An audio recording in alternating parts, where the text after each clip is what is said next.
All right, it's a broadcast of the Ebony Star Network. It's GentCulture, everybody. You know, it's time that we turn back to our black women. There's too much shit going on out here. All these fruity guys talking about they don't want to date black women.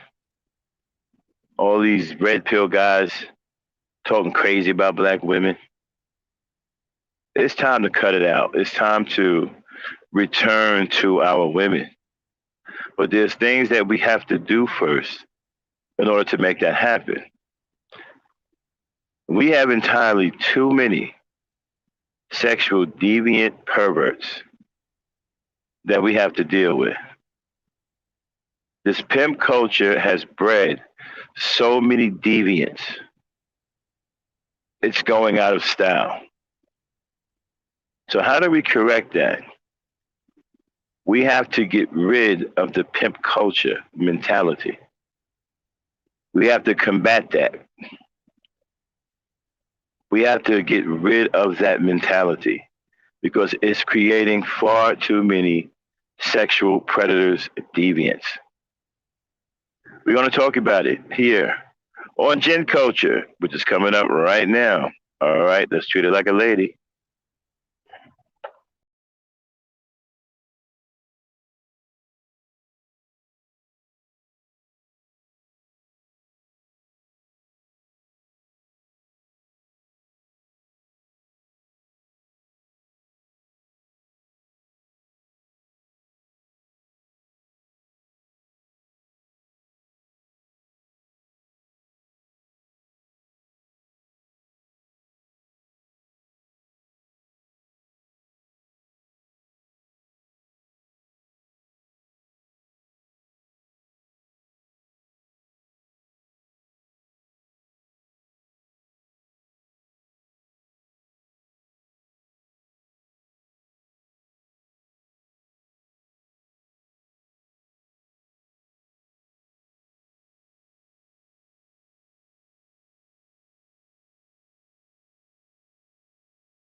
We got a little surprise joining me tonight for the first time. There'll be a lady on the panel with me.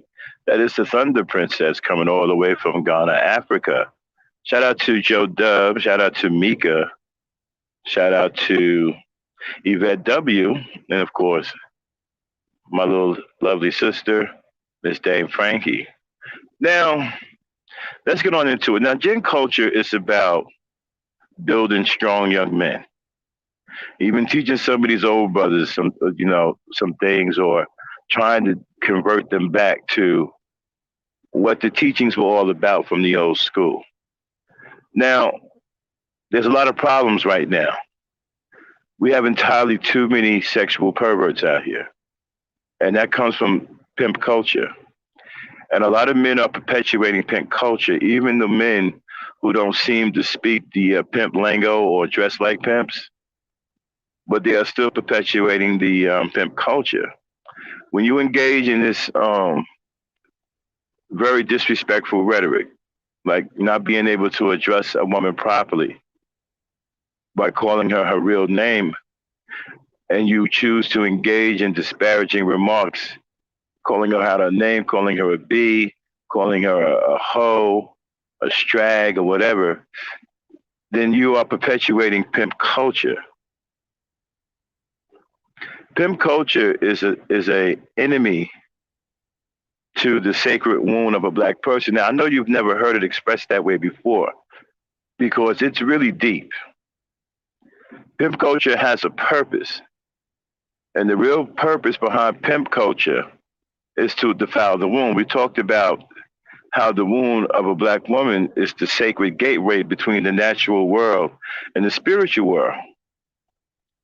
Pimp culture is demonic, this demonic energy, and it's here to defile the womb. That's why they so-called pimp women out and have them constantly having sex to defile the womb, because once the womb is defiled, then demons can be born rather than just natural humans. You see, when the womb isn't defiled and it's in this sacred state, a demon cannot pass through.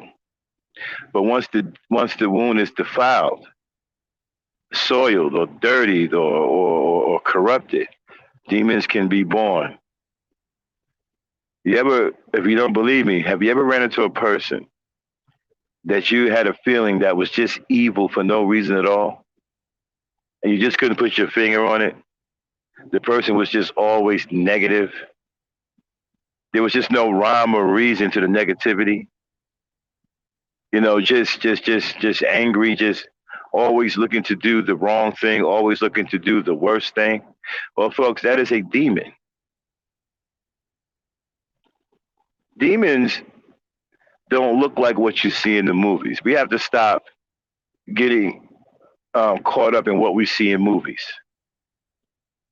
All right, they don't look like ghouls and goblins and got 3 heads and 15 eyes and 90 feet tall and all this other crap. A demon is nothing but a corrupted and demonic soul.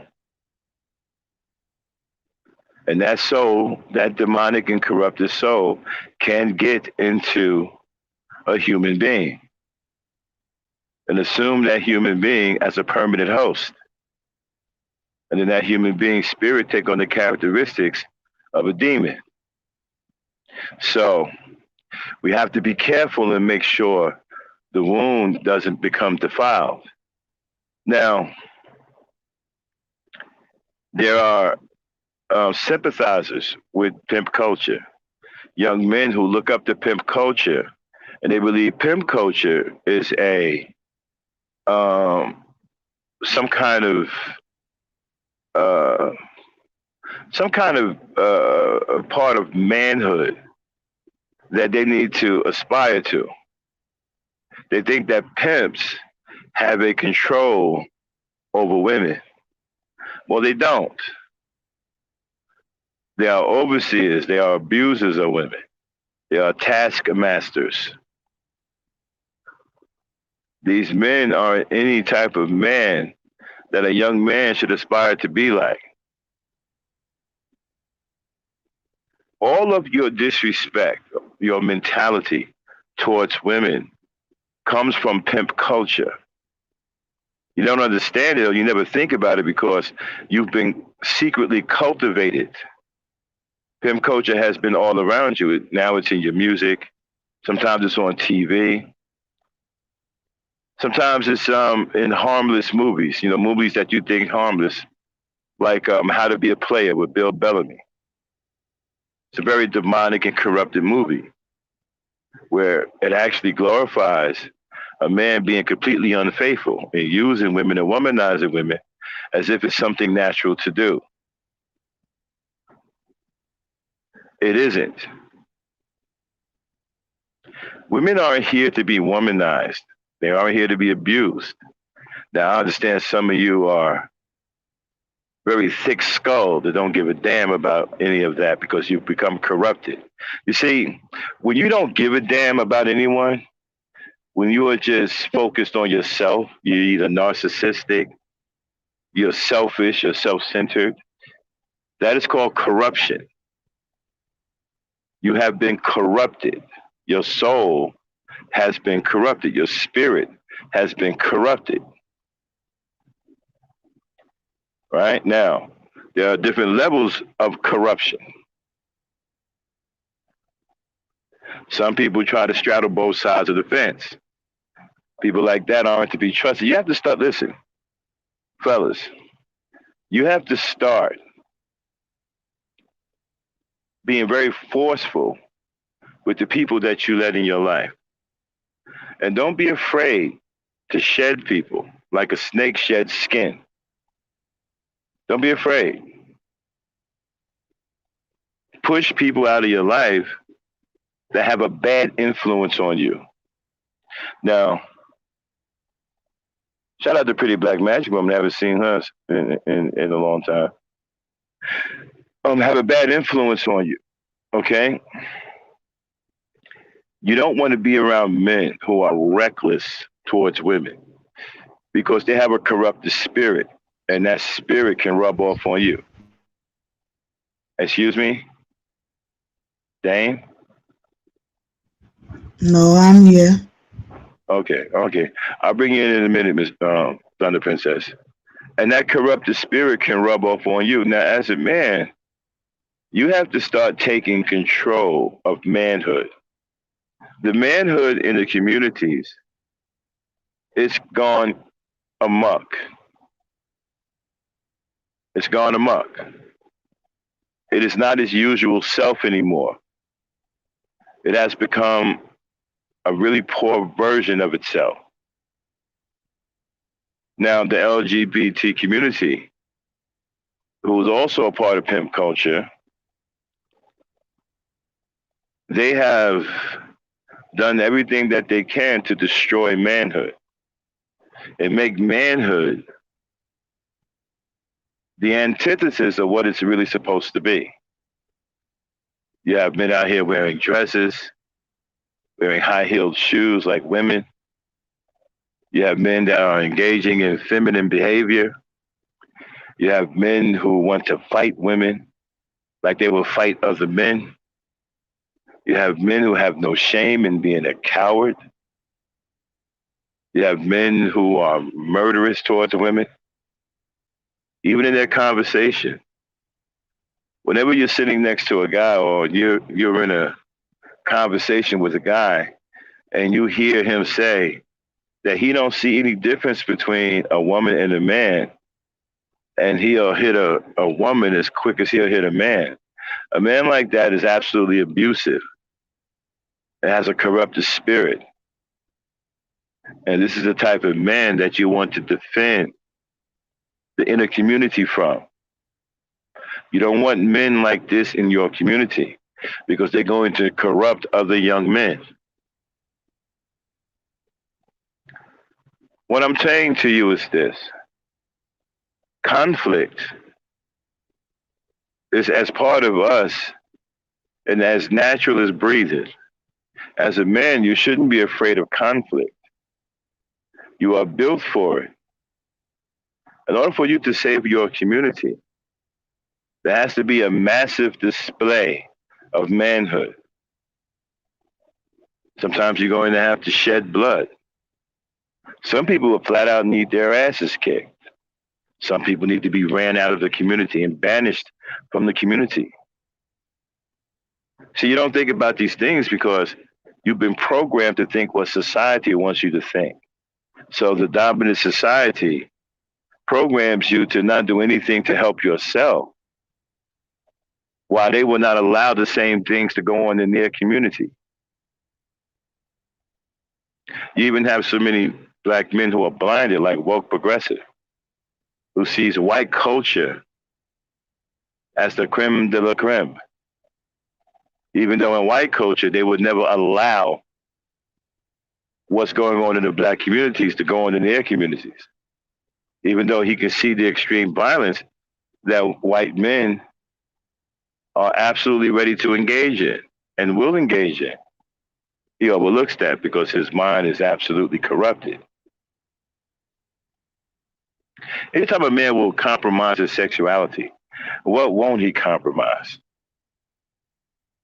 These are not people to be trusted. You have to understand, my brothers, trust is a very powerful thing. And it shouldn't be given away. It should be earned, and whoever earns it must be under a vigorous microscope. It should be hard to earn your trust. You don't never trust men who compromise their sexuality. They are never to be trusted. You don't trust men who are abusive to women. They can't be trusted either. You need men of sound mind so you can build a coalition of strong men that are effective when it comes down to protecting the community and creating that salubrious environment for your women and children to thrive in. You understand? Now, getting back to what I was saying about the perverts, we have entirely too many deviants and perverts. Too many. Guys who can't even have a simple conversation with a woman. This is unacceptable. They need to be dealt with and driven away from your community. Now, what is your community? Your community is anywhere the black woman is. Wherever the black woman is dwelling, that is your community. Wherever she is, that is where you protect until you can establish a community of your very own. Now, to do that, you have to take control. We'll do another show on taking control of your community, physical control. That's going to require a Herculean effort, but that can be done, but that will be another show. But right now, you have to start working on the black woman's psyche, especially on social media. Why? Because our women spend a lot of time on social media. Why? Because they're women. Remember, understand the psychological nature of a woman. Many of you don't have any good luck with women because you don't understand them. You don't understand how they be women. And you listen to the wrong people. You listen to guys who are out of their mind, who tell you that women have a misery gene and that they're only happy 12 hours at a time. When you listen to foolishness like that, you'll never understand feminine nature. And that same lunatic will tell you that disrespecting the woman and using the excuse of a woman's behavior not to be a gentleman and not control his own actions will never allow you to understand feminine nature. You see, a man is supposed to be in control of his actions at all times. One thing that you do not do, you do not make the excuse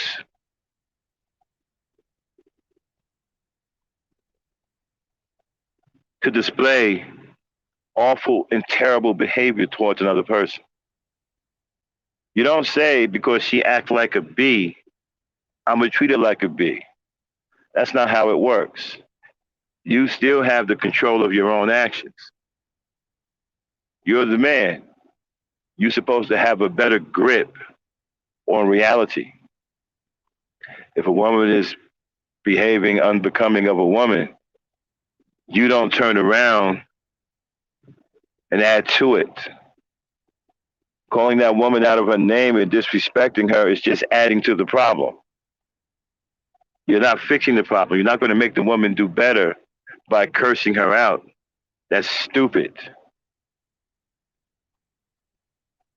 And listening to an imbecile that tells you to do something like that, you will never connect with your women that way.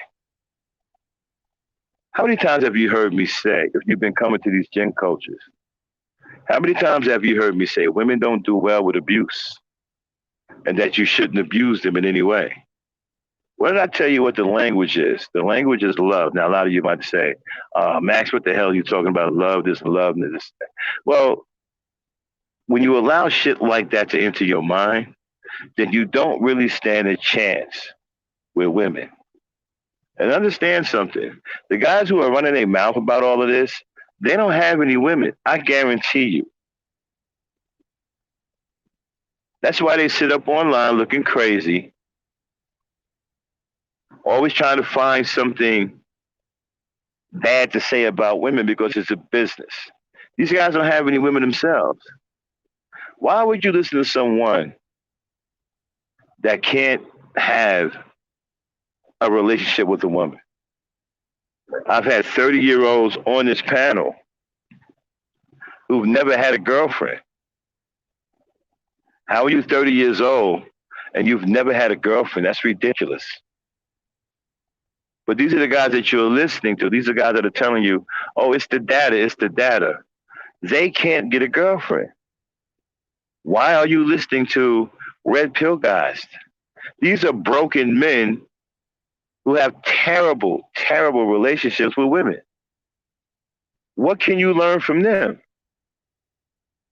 There's nothing you can learn from them that's going to help you in a relationship with the woman. I mean, this is common sense. But some of you just don't get it. You think running over there to these factions is going to somehow afford you a better opportunity to have a relationship with a woman, and it won't. All it's going to do is eliminate your options to have a relationship with a woman. Again, those guys don't have any women.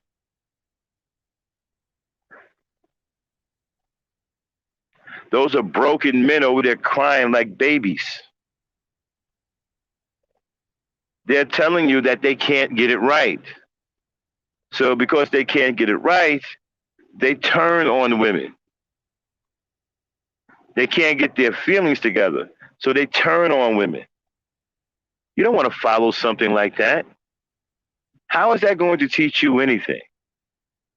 How are you going to learn anything? How are you going to have a better relationship with a woman if that's what you're listening to? You think women want those guys? Now, there may be a few women, in the bunch that may agree with them, but even those women aren't with those guys. Just because a woman agrees with you doesn't mean that she wants to be with you. This is what I mean. You have to learn how to understand feminine nature. Women are altogether different. They can do a lot of things with you and still won't be with you. Leave you dazed and confused. You're like, wait a minute. We was vibing and we was chilling and whatnot. I thought it was like that. She on some. Well, no, you cool and all, but no, I could never be with you. You like what? Women aren't stupid. Y'all keep listening to these dudes that keep telling you that women are dumb. They're not dumb. They're not. Just because they agree with you don't mean anything. They may like your message, right? But still find you unfit to be with in a relationship.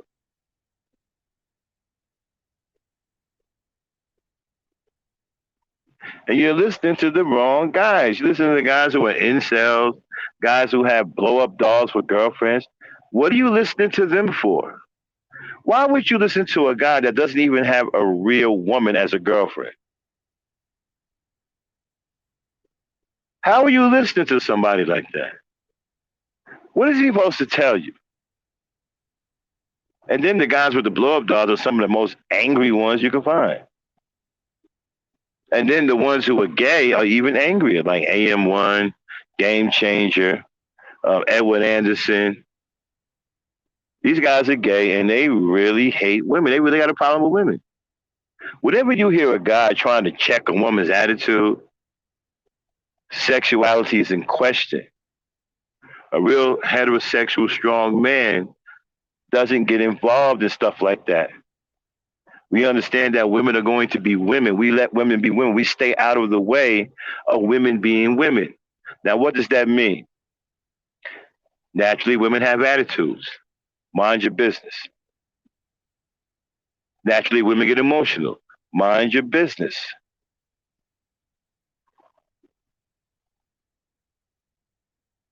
Okay? Mind your damn business. Stop getting in the way and interfering with a woman being a woman. Let her be emotional.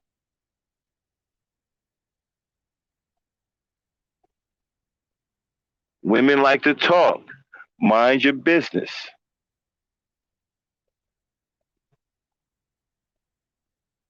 Yes, sometimes women say slick shit. Mind your business. What have you learned here in GentCulture? What did we say? What's one of the teachings that we teach here? Exercising what over what? Patience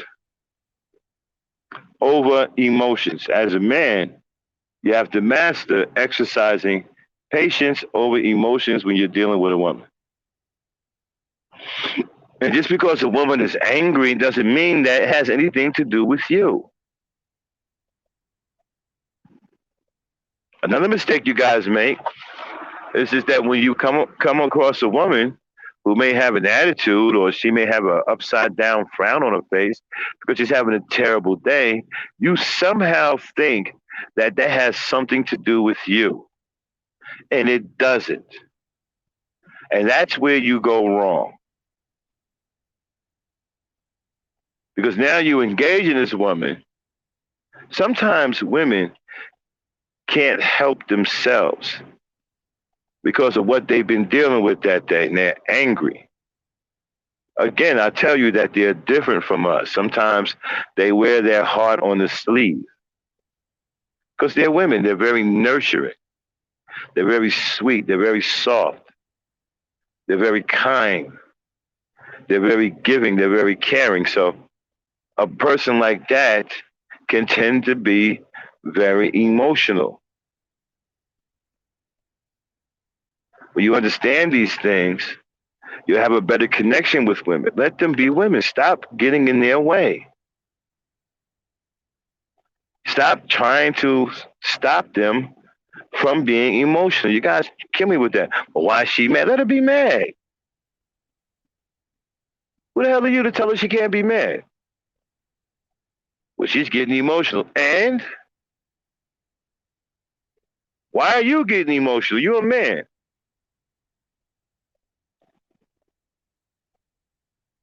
Well, she says so and so and so and so. So what?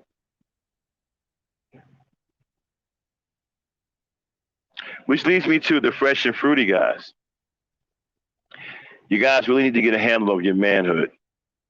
Okay? All this fruity stuff, it's time to cut it out. You know, the tight t-shirts, boy t-shirts with the little boy haircut and the tight khaki pants and the black socks and the stupid sneakers. Hey, look, y'all got to cut it out. Okay? I'm a man. I'm here telling you, you need to cut it out. Please stop it. Okay? Please stop it. Start dressing like men, please. Let's stop with the overly tight khakis with the pockets poking out, the tight short sleeve t-shirts with the Bruce Lee pictures on them that make you look like you're in the ninth grade.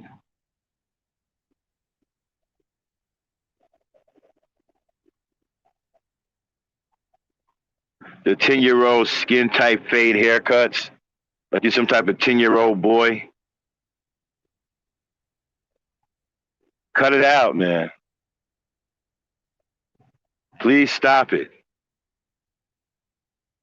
And then you got the Haitian who looks like a grown man but dresses like a damn boy. I keep telling y'all sartorial expression tells a lot about you. Women pay attention to that. They look at how you dress. They know that that's attached to your mentality. Who is that? Who just came up here? Hold on one second.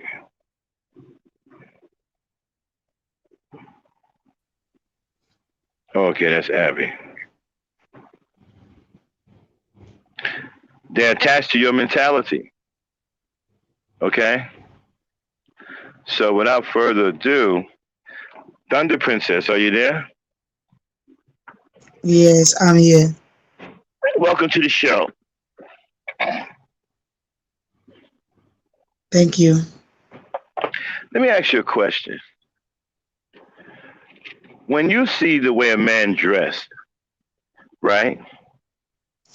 How does that Right. affect you when you're looking at him? When you are now, we have a lady at first time on GentCulture.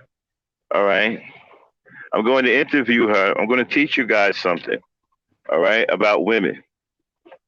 Pay very close attention. I want you to hear from the woman's mouth how you're viewed. And check this out, Pretty Black Magic Woman. Any other woman, if you want to come in on this exercise, you're free to do so. Okay, because I'm trying to teach these young boys something. Okay, so Abby, let me ask you a question. When a guy is approaching you and he wants to get your attention and he speaks to you and you see that he's a grown man, but he's dressed like a teenager, what goes through your mind? Tell me what goes through your mind at that point.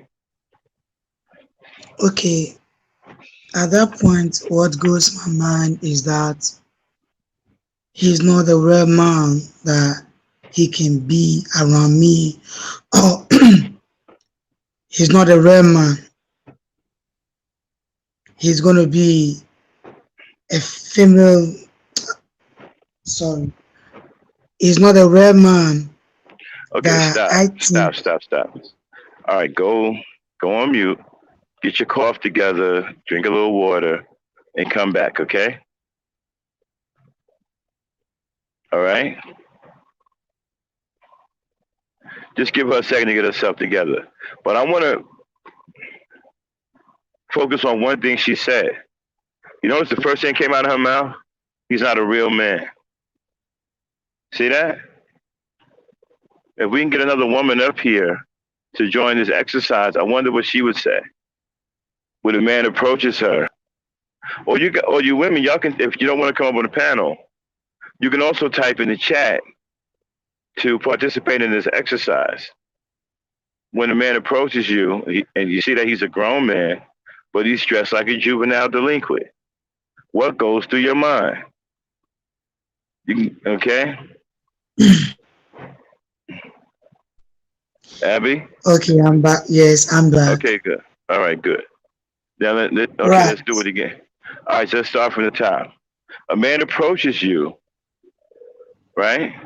He's interested in right. you, and he's dressed like a juvenile, like a teenager, a teenage boy. What goes through your mind?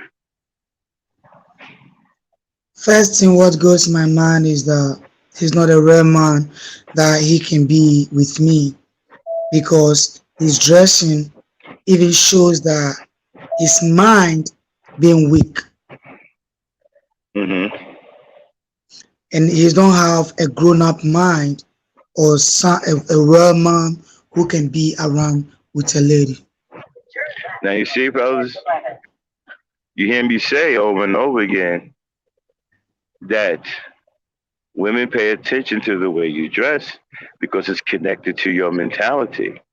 Now you just heard a woman say that when you're dressed like that, the first thing she thinks is that you're not a real man and that your mind is weak, that you have a weak mind. So understand, I'm not telling you anything wrong. I'm telling you things that's going to help you. Many of you have to change the way you dress. And the reason why a lot of you dress like this is because you go over to these factions, right? And you see guys like Red Pill Supreme, who's dressed like that. And you think that it's okay. He's dressing like he never wants to grow up. Like he always want to be a teenager. That man is 40 some years old and he dresses like he never wants to grow up. And so that's where you guys get it from. You go over there, you see your heroes dressing like that, and then you want to do the same thing. That's not a good look.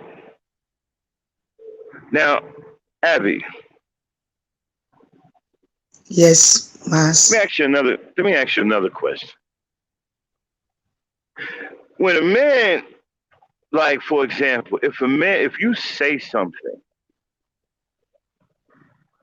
and a man becomes very upset, now you know that what you said may have been a little bit, let's just even go this far.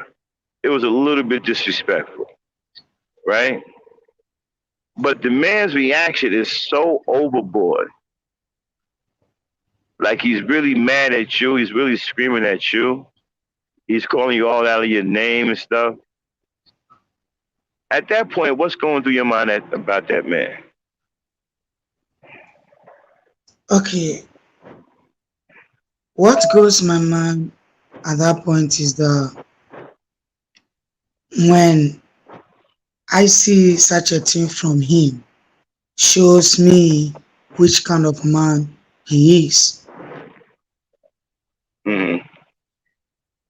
He can be the man that we want because if you have a grown up mind and you dress like the old school people, no, you talk like the old school people, you're going to have calm down and know how you're going to deal with a woman because a woman always is going to provoke to you hardly and you're going to be quick tempered, but you have to know how to control your temper.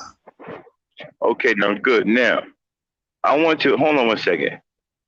Dame, are you there? Yeah, I'm here. Do me a favor. Pull up the Fresh and Fruity podcast, the 2 minute one. Okay, the one where he was arguing with Asian Doll. Okay, and put it on screen. Let me know when you Okay. got it. All Abby, I right. want you to watch Okay. something with me. I want you to watch something Okay. with me, and you and I we're going to talk about it. Okay? Okay. It's an episode of Fresh and Fruity podcast. I keep calling them Fresh and Fruity because a manly man would never have a podcast called Fresh and Fit. Okay, that's not manly. Okay, that's some fruity, effeminate BS. All right.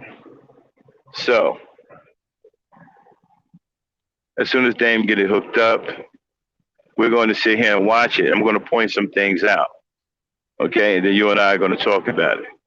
This is GentCulture, y'all. We're Okay. teaching the young brothers how to get it together, what they need to do to return to the black women, how they need to get their act together, changing their overall behavior, even the way they dress.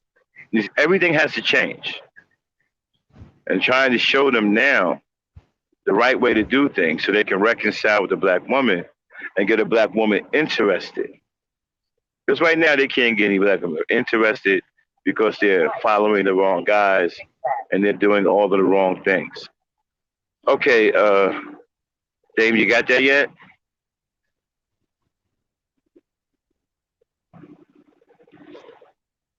So, Abby, Yes, Mas.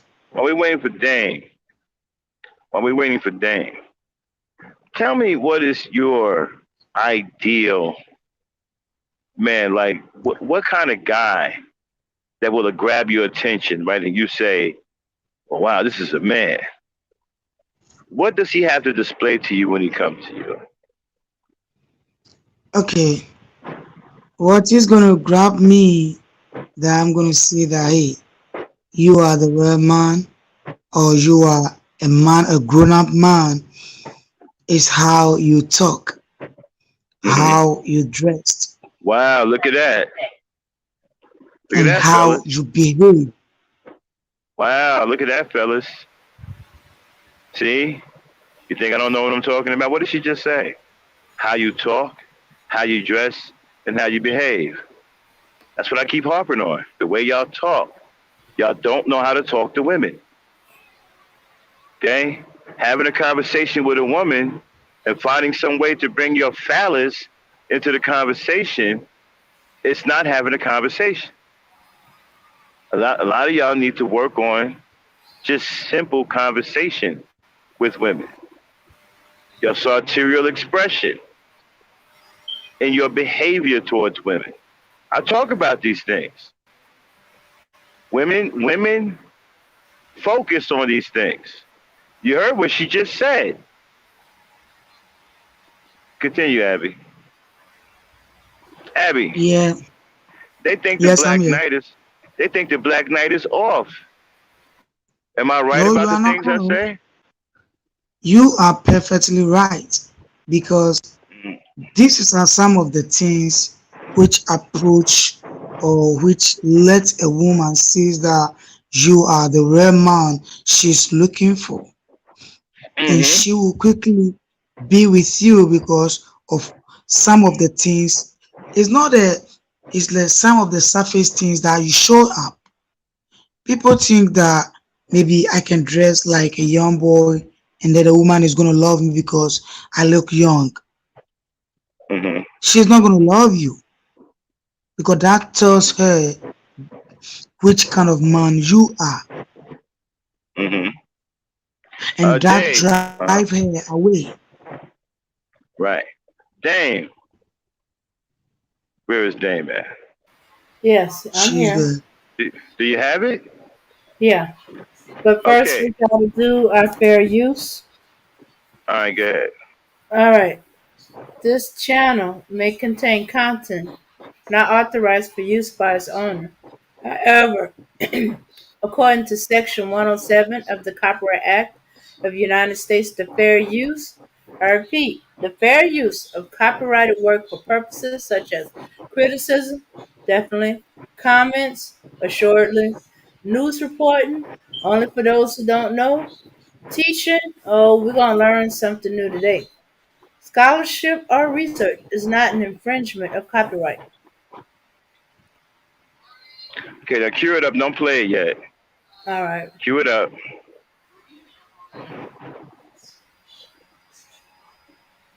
Put it on screen. Hold on, I'm coming.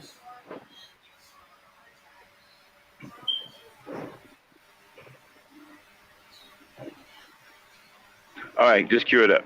All right, first of all, before we even play it, right? I got a problem already with the podcast itself. Fresh and fit. Fresh and I don't see no difference between fresh and fit and fresh and foodie. I just don't. It's not a manly show. This is already a wrong, fellas. It's very what's in the name. Okay, it describes who you are. This is something else that women pay attention to. Now, the women that came on this podcast, right, especially alpha women, aren't going to respect somebody with a podcast that says fresh and fit. Because when you say fresh and fit, you expect to see women behind it. You don't expect to see men. Okay? With men, you should see something like rugged and fit or strong and fit. You know, when you hear the word strong or rugged, then you think guys. But when you say fresh and fit, I'm waiting to see women, not guys. And women pick up on that. That's why when they came in there, they had no respect for these guys as men. All right, Abby, you ready? yes, I'm ready. Okay, now, what Dame is about to show us is a confrontation between the guys who are at Fresh and Fit and a woman named Asian Doll. Okay, play it, Dan. Guys, guys. Sidebar conversations, please. What about I've told you this is like this is like the fifth time I've told you that, right? Sixth time. Like, stop. For real, like, stop. He mean as fuck. I'm just keeping it real, man. No, Like, but you he's haven't been here. cool. So I you don't haven't give a seen fuck about none of that shit. Yeah, it's the whole show. it. Yeah, she's been doing it the whole show. I'm not mean as fuck. I just have rules. Simple. All right, go ahead. It's a podcast. Damn. What I look for in a man You a in mean club, ass that's nigga. like approaching me. Hold on. Excuse me? You mean? I'm not mean at all. Okay, I don't care. Have you been here the whole time? No. All right, then. So you don't know what was I happening, don't right? give a fuck. Okay, then. So how are you going to come on somebody's show, not know what go down, and say, oh, you're mean? It don't matter. I can say what I want. Okay, well, you can get the Fucking fuck off the show, freedom of too. speech. I don't give a Get Man, off the show, chill, too. man. Chill out, bro. Listen, don't No, you can go. Chill. She ain't gotta go. Okay, I got all kinds of problems. First of all, okay, she came into the door not respecting these guys. And that's their fault. Guys, when you soft, a lot of women ain't gonna respect you. You walking around here dressing like teenagers, overly tight khaki shorts with the pockets poking out. Okay, tight ass fucking short sleeve t-shirts, like you in the 7th grade. A lot of women ain't gonna respect that, bro. They're not gonna respect that as masculine or manly. They're gonna see you as a boy. Yeah. So they're Nothing already shows coming in that. there. Right. So they're already coming in on some, okay, these ain't no real men. Go ahead, Abby. What'd you see? Yeah, okay. What I see is that nothing shows that he is a man. No. Yeah, what I'm seeing over here is that I'm seeing him being a little boy Yeah. or a young boy. And that's young boy like this, no woman is going to respect you. She's going to talk to you anyhow because Yeah. she see you in her face like a boy.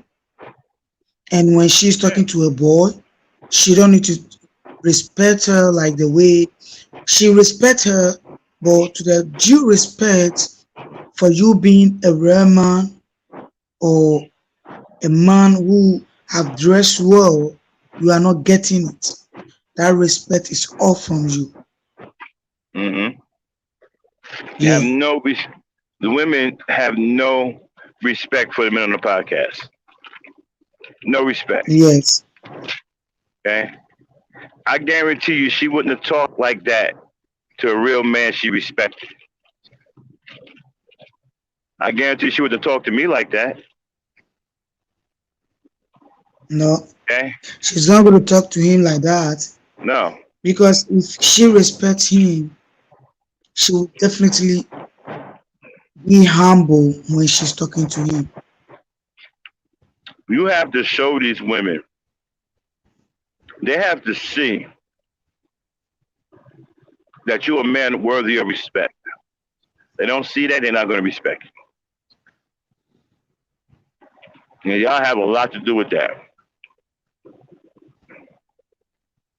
I'm telling you, a lot of it has to do with the way you dress.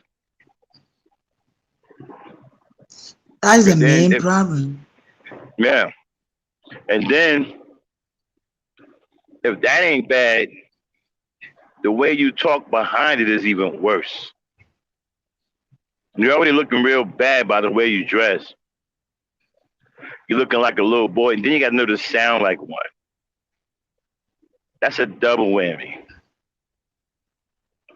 She's going to see you as a kid. Okay? Yeah. And And she she's ain't not gonna going to respect mind you. Nope.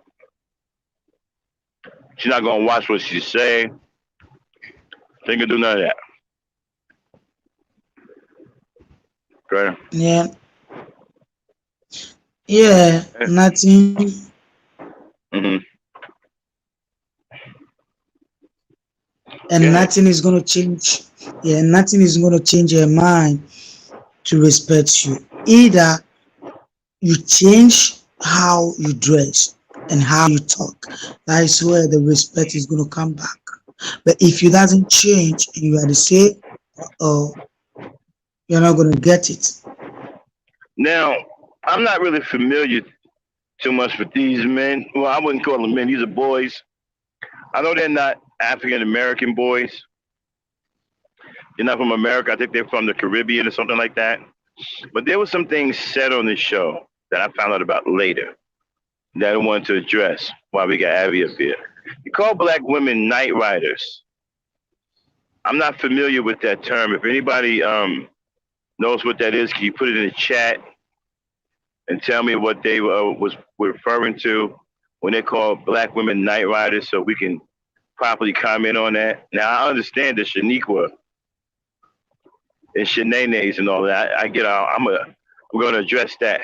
But the night rider comment, I'm out of the loop on that.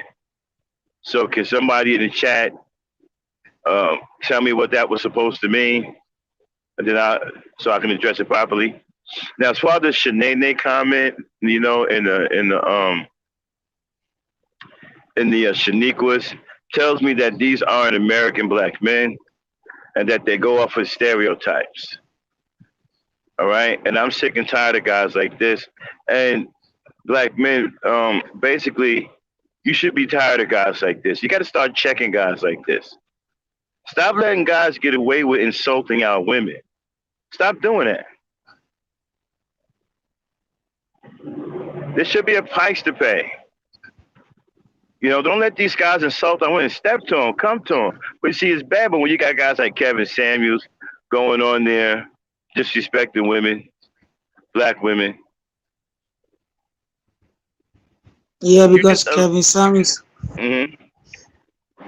Yeah, because Kevin Sam is like a little boy. Mm-hmm. But how he talks, he doesn't talk well. Mm-hmm. He talks like someone who don't know what or who can approach a woman. And Right. it's true too. You can't approach a woman. Right, and another thing too, right? When you are disrespecting your women all the time, you give the guys like this courage to do the same thing because they figure that there'll be no repercussions. They can pretty much say what they want to say. Okay? Back in my day, we would never allow guys like that to get away with stuff, saying some shit like that. We'd never allow them to get away with it. Y'all let guys get away with too much. I'm talking about foreign men. You let them get away with too much because you're disrespecting your own women. So they see you doing it, they figure you don't care. See, I blame this on you because now you have men from different ethnic backgrounds in the international community disrespecting our women and thinking that they can get away with it. Y'all got to tighten that up. Y'all got to tighten that up. Somebody should have stepped to them by now. I don't care if it's on social media or not. Somebody should have got on Twitter. I did. They never answered me. But we got to start answering back. We got, hey, look, you don't have no right to be disrespecting our women like that with these racist stereotypes.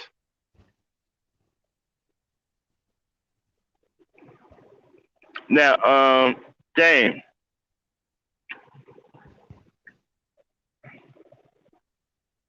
Is Dame still there? Oh, yes. Uh-huh. Yes, Can you gauge? I can't see the chat because I'm driving. Can y'all gauge the chat and tell me if somebody came up with the Night Rider thing? Because I want to address that. Let me see. Let's see. No. They calling them different names and saying how dusty they are, and sand dusty and sand dusty. He's messed up when he said, "What you not gonna do?" Yeah, it's on. Mm-hmm. And make him Anybody, fresh. right? Anybody in the chat know what he meant when he called black women Night Rider? I don't know what that means. I can't really address it. I've never heard the term before. They call black women night Okay. riders. Um, Uh huh.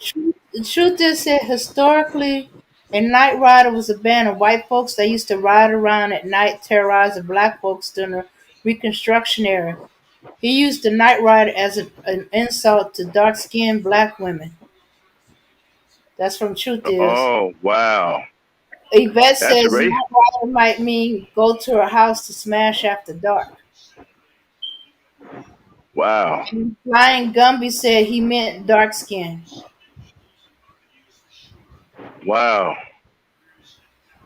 that's disrespectful, y'all. Hmm. What y'all gonna do though? As men, you gonna keep letting this stuff happen? I mean, this is on y'all. You gonna let punks like that get away with saying shit like that? I mean, at some point, y'all gotta stop being cowards. I mean, you're being punked out. You let a punk like that get away with saying something like that. Nobody came after him on social media. Nobody blasted him. Nobody said anything. This is a reflection on y'all as black men. This generation of black women, this is your generation, not my generation. Of course, I'm going to defend black women and do what I can, whether my generation or not. But I should have a lot of help from the men in this generation. You don't let a punk like that say something, get away with saying something like that. Did he have what, a Haitian with him too? I let them punks get away with talking like that. Y'all gotta start stepping to these dudes, man. I mean, come on, man, protect your house. Even if you're not getting along with a black woman right now, you shouldn't allow nobody else to attack her. The white man don't get along with his woman all the time, but he won't let you put your hands on her. The Chinese man don't get along with the Chinese woman all the time, but he won't let you attack her. Y'all gotta come on now. Come on, man. That's a bad L. That's a bad L y'all taking. Let a punk like that get away with saying something like that. Some old fruity dude at that. Come on, man. That's not a good look. That's a bad L y'all taking right there. What'd you say, Dan? Hmm? Oh no, I was just reading in the chat. They speculating if Fresh is African or Caribbean. I think they're both from the Caribbean. I think one is from Haiti. Uh, I think the other one is from the Caribbean. I think the light skinned brother's from the Caribbean, and the dark skinned brother's Haitian. Well, they say that he's a Middle Easterner, one of the Oh, the Arabics. light skinned dude, Hmm. an Hmm. Arab. Yeah. Are them gay? Come on, what? That's even worse. There's some gay Arab man who thinks that women are for breeding and boys are for fun. Come on, man. You let somebody like that get away with making a punk ass comment like that? That's even worse. Come on, y'all got Habibi and them disrespecting black women now? Oh, okay. Mother Twerk says one is Sudanese and the other one is from Barbados. Okay, so the brother's from Barbados and the other dude's an Arab. Okay, that's bad, man. Arabs are notorious homos. I'm talking about the notorious homos. They believe that women are just for breeding and men are for fun. That's disgusting. Y'all let a homo and some mixed up twerk from the islands talk crazy about your women and y'all ain't gonna do nothing about it? Y'all ain't gonna say nothing about it, you're just gonna hold that L? Come on, man. Y'all gotta cut it out. It's on social media. You can fight on social media. Y'all be, fighting with black women. So why can't you fight with these guys? You Um, be ready to fight black women on social media. Uh huh. no, no. I'm sorry. I was kind of responding to Yvette. I, I didn't mean to speak out loud. Um, No. They think Myron Fit is Arabic.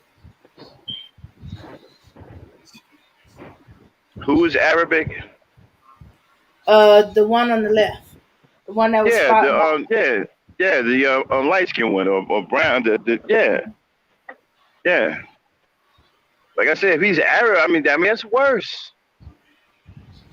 Let some homo like that say some crazy shit about your women like that.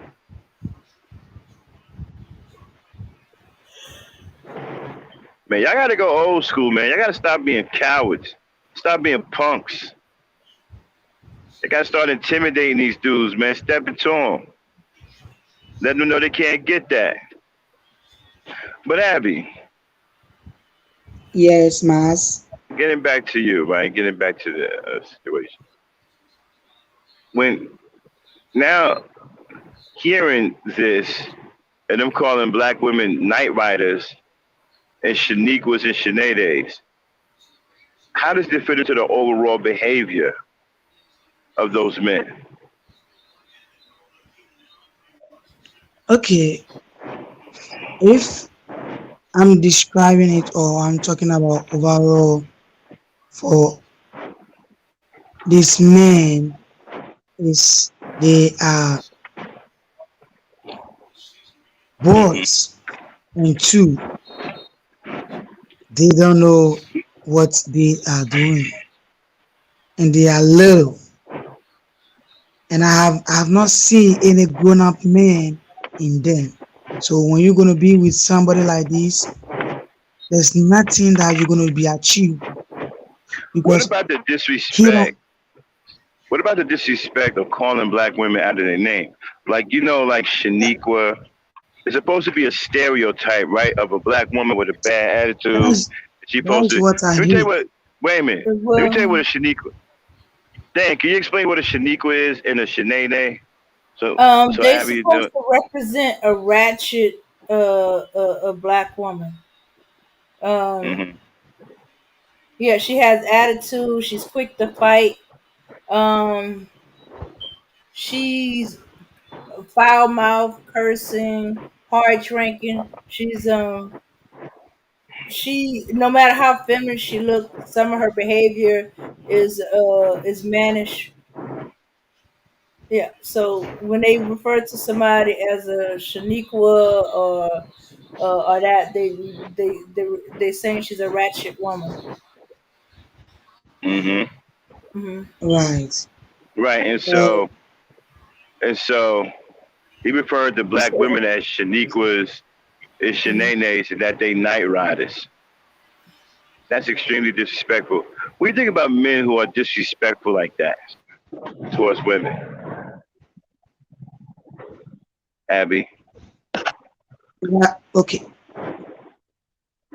What I disrespect, what he disrespect for the black women, I hate it because if you being Babino or African or any kind of well or Asian that you be from, you don't need to be disrespectful the women, the black women. They are Mm-hmm. black women. If you don't love them or if you hate them, you don't need to show them that kind of attitude. That is very bad. And Mm-hmm. I hate it when he said that because you are not saying any good thing about black women. And I hate it. No, and that seems to be the sentiment, y'all. At some point, it has to stop because all of this non-black women. You have to understand something. Some of these guys are foreign, so where they come from, there are hardly no black women, even though that there are women that are melanated. They're not considered American black women, so they don't have a problem dating non-black women because they do that naturally. But you, on the other hand, as a black man in this country, those options aren't open to you. You keep thinking that those options are open to you the way you want to sleep with whoever you want to sleep with. The fact that that's the way you think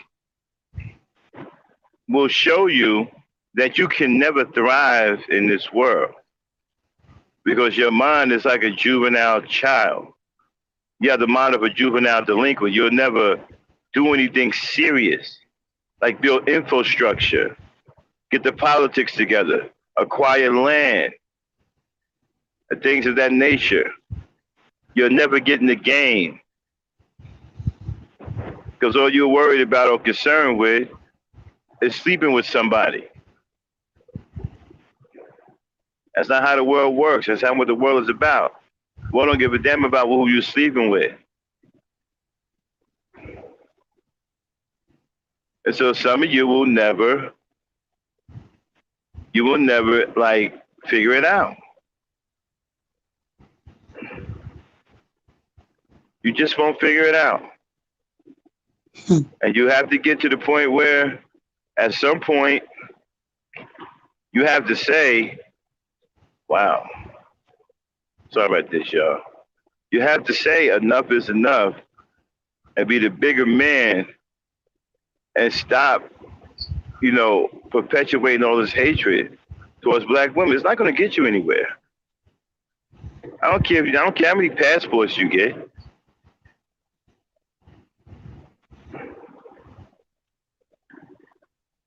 And this whole gender war thing is messed up.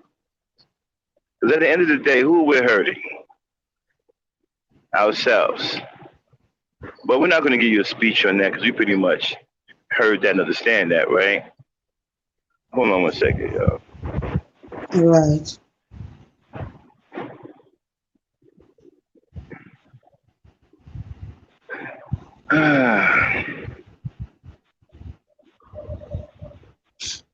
Yeah. My bad, y'all. I got to pull over real quick. Okay. Yeah, right. As we Yeah. go on, we're talking about the men like this. Whatever you're bringing out from your man or whatever you're showing up or you're going to approach a woman, you have to respect the woman that you're going to be approached because you have seen her. It's about you sacrificing yourself for her and talking to her. That makes me very happy, and I can see the kind of man that you are, that have a lot of things to tell about you. Because it's not that when I just see you, I'm just going to follow you to your house. I'll definitely be talking to you, and I'm going to know either you are grown up or not. Now, let me ask you a question.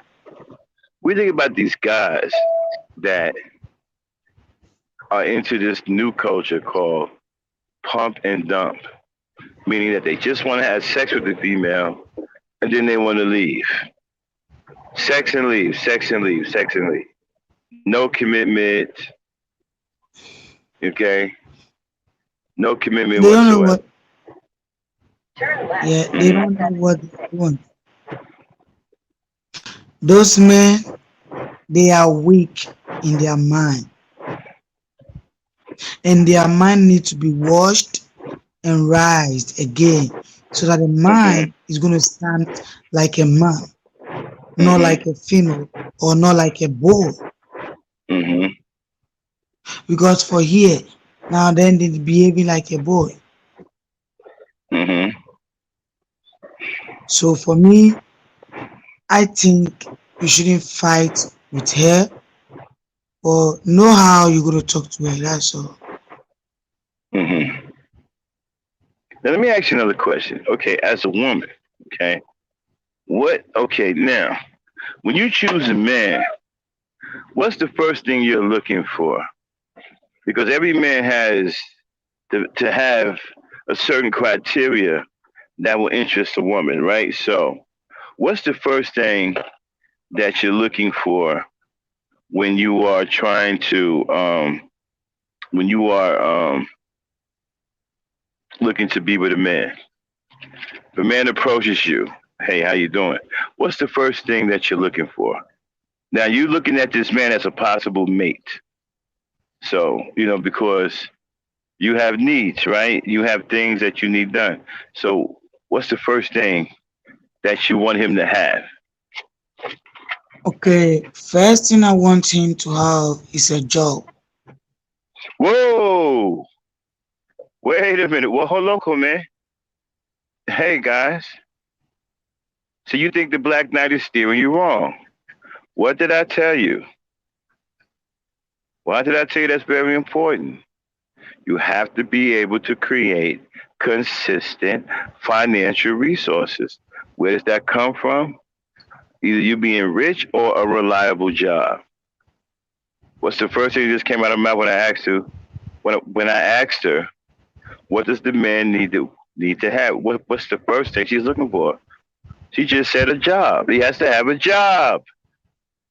Yeah. Go on, Abby. Yeah, you have to have a job. Second, you have to know how to talk to me.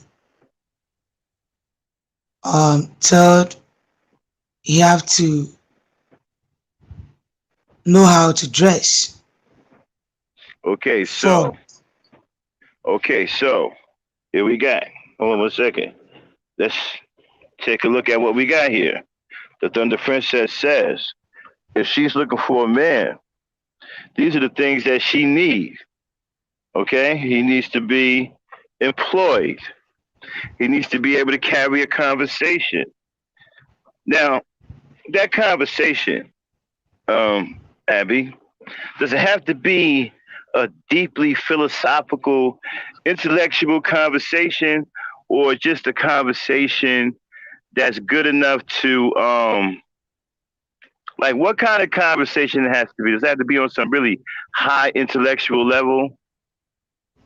okay, the conversation I want him is that it don't need to be too much high, but you have to sound like someone who is All wealthy, right. All right, let's educated, give it. and somebody who is a well man. All right, let's give it a try, okay? I'm going to, okay, you guys, excuse me, we're going to have a little scenario with the Thunder Princess. And I'm going to pretend to be a guy who's interested in her. And I'm going to post several conversations with her. What is that noise? Who's That'll doing be the that? fun. Okay. Is And it I'm going okay? to, huh? No, I was Yeah, it went asking, away. is it? Yeah, it went away. All right, and so I'm going to pretend to a flying Gumby. Hey, don't block him, man. Okay, I'm starting to like this guy. That's what I keep calling him at RBRs. I keep calling him Flying Gumby. Hey, Troop, don't block him, man. I'm starting to like this guy, man. He's funny. Flying Gumby. All right. Anyway, I don't pay him no mind anyway. So, Flying Gumby, hold on, man. He caught me off guard with that. Because that's what I always call him in RBR chat, Flying Gumby. All right, anyway, so, okay. Here it is. All right, so I'm going to be the guy that's going to approach Abby, okay? And I'm going to use several conversation styles. And we'll see which one, we'll see what she has to say about each one. And ladies, you can join in on this exercise too, okay? Y'all can give me a grade on what you hear and what you don't like, okay? This is GentCulture. We're trying to teach our brothers to be better with women. We're trying to teach our brothers how to do something as basic as hold a conversation with a woman. I know it's unfortunate that we have to do that, but that's what we have to do. Okay? We got to get the basics out of the way for because some of y'all just don't know what the hell. Seriously, you just don't know nothing. Okay? So we're taking it back to the basic level. Okay, so here we are. First conversation style. All right. I'm walking up to Abby. I see her. She's at a food court, Starbucks, sitting down having a coffee. And my name is going to be Roger Malik. Okay? All right. Dave,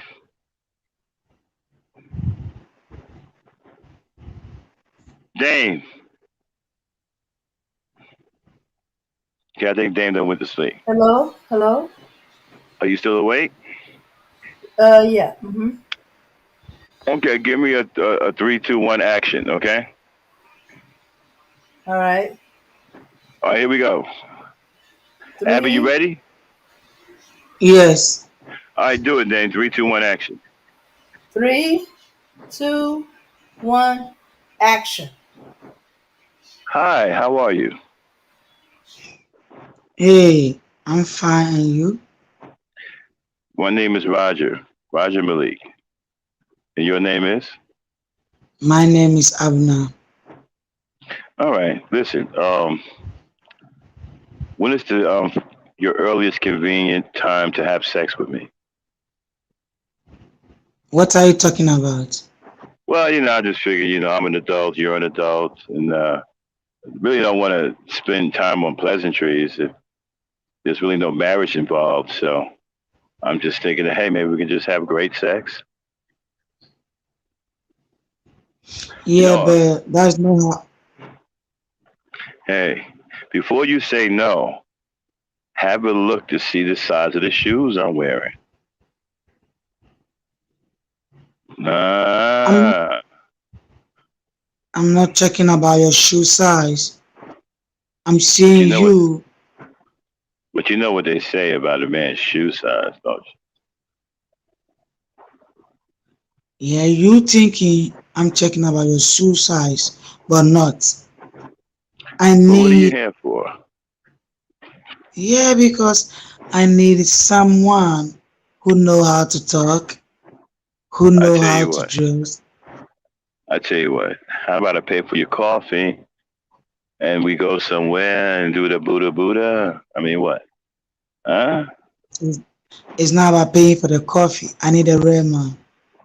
But what about the Buddha Buddha? Can we do the Buddha Buddha? We can't do any booty booty. No, not the booty booty. The Buddha Buddha. We can't do any booty Buddha. Come on, baby, I'm very sexy. Oh, baby, I'm so fly. Yeah, Come on now, you know you can't resist me, right? you see yourself, you've been sexy. You are Very sexy. weak. I'll just walk away from you now. I'm not gonna Okay, talk to you again stop because it. Okay. You know what? Do you have a misery gene? what are you talking about? When was the last time you was happy? 12 hours ago? Yeah, I was happy because I see the man who know how to talk to me. Well, let me hear right now to make you happy, baby. What you What gonna kind of do? happiness are you gonna make me? What you gonna do when I come for you? I'm gonna be happy. But You're gonna be happy. not Ah. yes. Well, I guess you're a waste of time. You're a waste of my time. Ah, you're wasting your Hey, time, not me wasting your time. one last time. And listen, check out the shoe size. Why are you talking about your shoe size? Come on, you know what it is, right? You know what they say about a man's shoe size, right? Do I have to spell it Yes, out no. for you? No, I don't need your All right. spellings. All right. Well, I've wasted enough time with you. I'm going to go to a Okay. woman who understands what it means to see a man with big feet. Peace. All right, y'all. That was Roger Malik. Let's get some grades. Abby, what did you think about Roger? He had a conversation. He can put a sentence together, right? Okay, but Yeah. what was wrong with the conversation? Pick the conversation Okay. apart, y'all, and y'all can participate in Okay. the chat too. Okay. What I think is wrong with the conversation is that first you came and you approached nicely, then you asking for sex. That was man wrong. And then two, you're talking booty booty body. What are you talking about? And you're talking about your shoe size. Are you a man or you were a boy to talk about your shoes? So that is the main point, or that is some of the mistake that he does, and that is going to make a woman walk away from him. Okay, now would you say that he had a conversation? He can hold a conversation. Yeah. So Yvette, what do you think about Roger Malik? Could he hold a conversation? Was conversation his problem, or was it the content of his conversation along with his behavior that was the problem? What would you say, Abby? Okay, I think his problem is the continent. Uh, Content. Okay, so Yeah, that is now the he was content. That is the main problem. now, fellas, he was able to hold a conversation. The problem was the content of his conversation was so offensive, extremely offensive, that the woman didn't want to have anything to do with her. Okay, so you can hold a Okay. conversation. See, this is a clear example of not knowing how to talk to a woman. Apparently, he had no sexual self control. He was a deviant. He pushed the sex agenda right away. He even made references to his shoe size, even though Yvette says it's the hands, not the feet, right? But Right. he had no understanding on how to carry a regular conversation with a woman. And this is a lot Yeah. of you out here today, right? And this is a lot of you out here today. You guys are laughing, but a lot of you sound just like Roger Malik. You can't hold a regular conversation with a woman. This is why you can't hold her interest in you. Okay? Okay. All right, so let's go to conversation number 2. Okay, Damon, you there? Yeah, I'm here. All right, so this guy's name is going to be Jeffrey Moody. Okay? All right, give me the three countdown with the action. Okay, Abby, you ready? Okay, y'all, conversation number 2. Yes, I'm ready. All right, do it, Okay. Dame. All right. 3, 2, 1, action. Hey, how you doing? I saw you over here, and I decided to come over and introduce myself. My name is Jeffrey Moody. How are you? I'm good. My name is Abner. Okay, Abner. I noticed that you have an accent. Are you from around here? No, I'm from Africa, Ghana. Africa. Great, great, great. You know, Ghana, Africa. Wow, amazing. I almost feel like I'm talking to a celebrity. You know, that whole ancestor thing and all. I mean, you got me Wow. blushing here. So how long have you been in America? Oh, 2 to 3 years now. Okay, okay. You know, I've always said that if I ever met an African woman, I would say this and I would say that. Now that I met one, I really don't know what to say. I mean, I don't want to come off as a jerk or anything. Could I buy you something? I noticed you're sitting here in Starbucks. Could I interest you in a cup of coffee? Oh, nice. Thank you very much. I'm Sure, okay. sure, sure. So tell me a little bit about yourself. Okay. I'm Abner, and I used to work as a dietitian. That is what Hmm. I do. Hmm. And I work with a lot of people about their health. That is Hmm. what I do. Hmm. And I also help other people's children and stuff. So I'm Oh, like okay. a caretaker at the same time, a nanny, or That's amazing.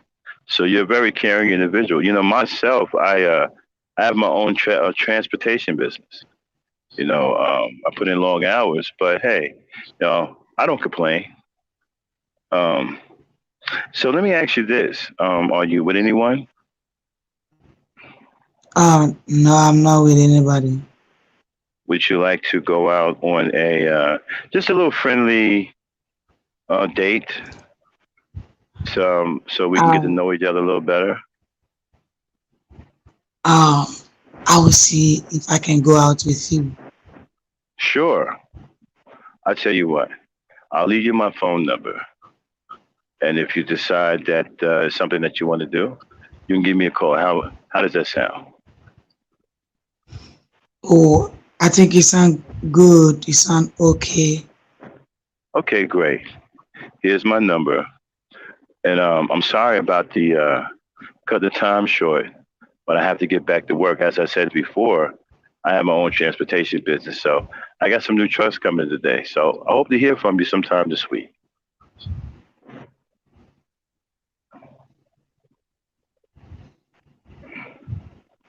Right. All right, thank you. You have a good You're day. welcome. All right, y'all. Jeffrey Moody, what's going on? Yvette, the women in the chat. How'd you like Jeffrey Moody? Okay, Abby, tell me about Jeffrey Moody and his conversation. Okay. In this conversation, Jeffrey Moody sound great, and he approached me good. He talked to me in a manner way that he's want to change my mind, and that is how a man's supposed to talk to a lady or a woman, Mm-hmm. even though it's not perfect or that perfect, but Mm-hmm. he's on the road, he's on the right path. Right. So And yeah, he wasn't Jeffrey he Moody, right, and he wasn't pushy. Now this no, conversation was okay. It wasn't stellar, but he got to the main points. He had a little small chit chat in there, okay, to show her that he was interested in something more than sex. All right, and he wanted to take it a little further. So he put the ball in right, her court so she could feel comfortable. And he left his phone number rather than asking for hers. See, let me tell you something, brothers. Okay? It takes guts to leave your phone number behind because it's a gamble. All right? You have to take that gamble sometimes. She may or she may not call you. Right? So you guys are used to asking for numbers. Right? Sometimes don't do that. Take a gamble and leave your number. Don't ask for her number. Leave your number. Put the ball in her court. Let her think about you. Hey, this man left his number. He don't know if I'm going to call him or not. You know, she's thinking about that. Okay? Trust me. That's a different type of yeah, move. Most guys don't do that. no, That's a different kind of move altogether. That's designed to make the woman think about you. You know, courage. You were brave enough to leave your number behind, not realizing if she's ever going to get a call from you or not. And then right, you said, listen, I got to get back to work. Always clean it up, right? I got to get back to work. So now she knows that you're a busy man. You're a working man. You left your number behind. You didn't ask for hers. You left the ball totally in her court so she could make a comfortable decision on whether she wants to talk to you. Okay? right. I think the way he did it. That is the perfect way a man have to approach a woman too, because you leave your number. I will definitely be thinking about you. Okay, should I call this guy? Should I call this guy or not? Should I talk to him or not? You see, all these things will be ringing in your ears. And Now, then check this out. definitely, Hold on. Let me teach you guys why he left his number behind. He set it up like that. If you listen to the conversation, right? He dropped gems all throughout the conversation for her to think about. He said he had his own transportation business. He talked about Africa. He said that she was a special person. Remember, you're dealing with women. He said that she was a special person. That's a heart toucher. Okay?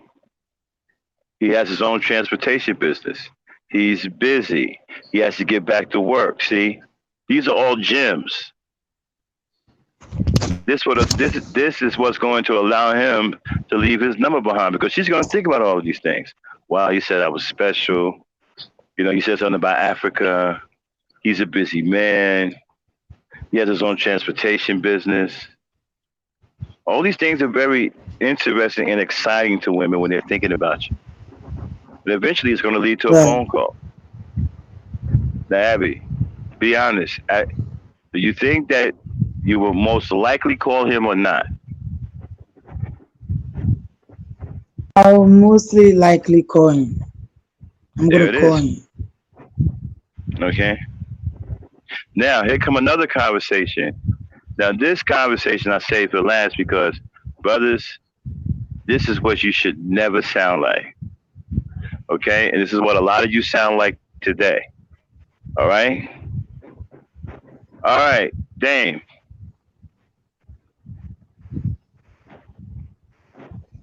Yes. All right, so I'm going to be City of Truth, okay? So, give me a 3 in action. All right. All right, guys. Pay close attention to something you should never, ever sound like. All right? Okay. Amina, you ready? I'm ready. All right. 3, 2, 1, action. Hey, how are you? How you doing? Hey, I'm good, and you? I'm okay. My name is City of Truth. I never seen you around here before. Where you come from? I come from Ghana. Do you have a sister?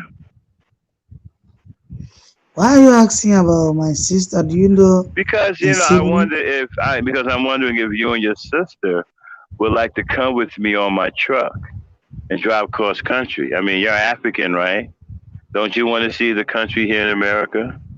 If you got a sister, all 3 of us can drive cross country in my truck. Yes, I want to see, but not what you're telling me now. Well, I figured, since you're African and, I heard African girls are very sexy. You look sexy too, I mean, you got a nice body. I really would like to take you on my truck and, we can ride around the country and see things and, maybe other things can happen. Right. But hold on. Please, can you repeat the question again? Hold on for me. I said, I want you to come with me on my truck. Why should I come? Too. Because why should I come to you? It's what they do here it's what they do here. It's what women do here in America. I mean, you just came to America, right? You're from Africa. So I'm showing you what, women do here in America. Okay, that is not what we do in Africa because we don't do that. So you can show me anything that Americans are doing. Let me be. Listen, I have my own truck. I have my own authority. I can buy you things. I can, do special things for you. Yeah, you can do special thing for me, but I don't need it. So tell me something. What is it that, you like about American men? Because I can tell you what I like. I can tell you what I like about African women. I heard African women are easy. Is that true? That is not true. Well, no, I'm just saying. I mean, you don't have to be. You don't have to be.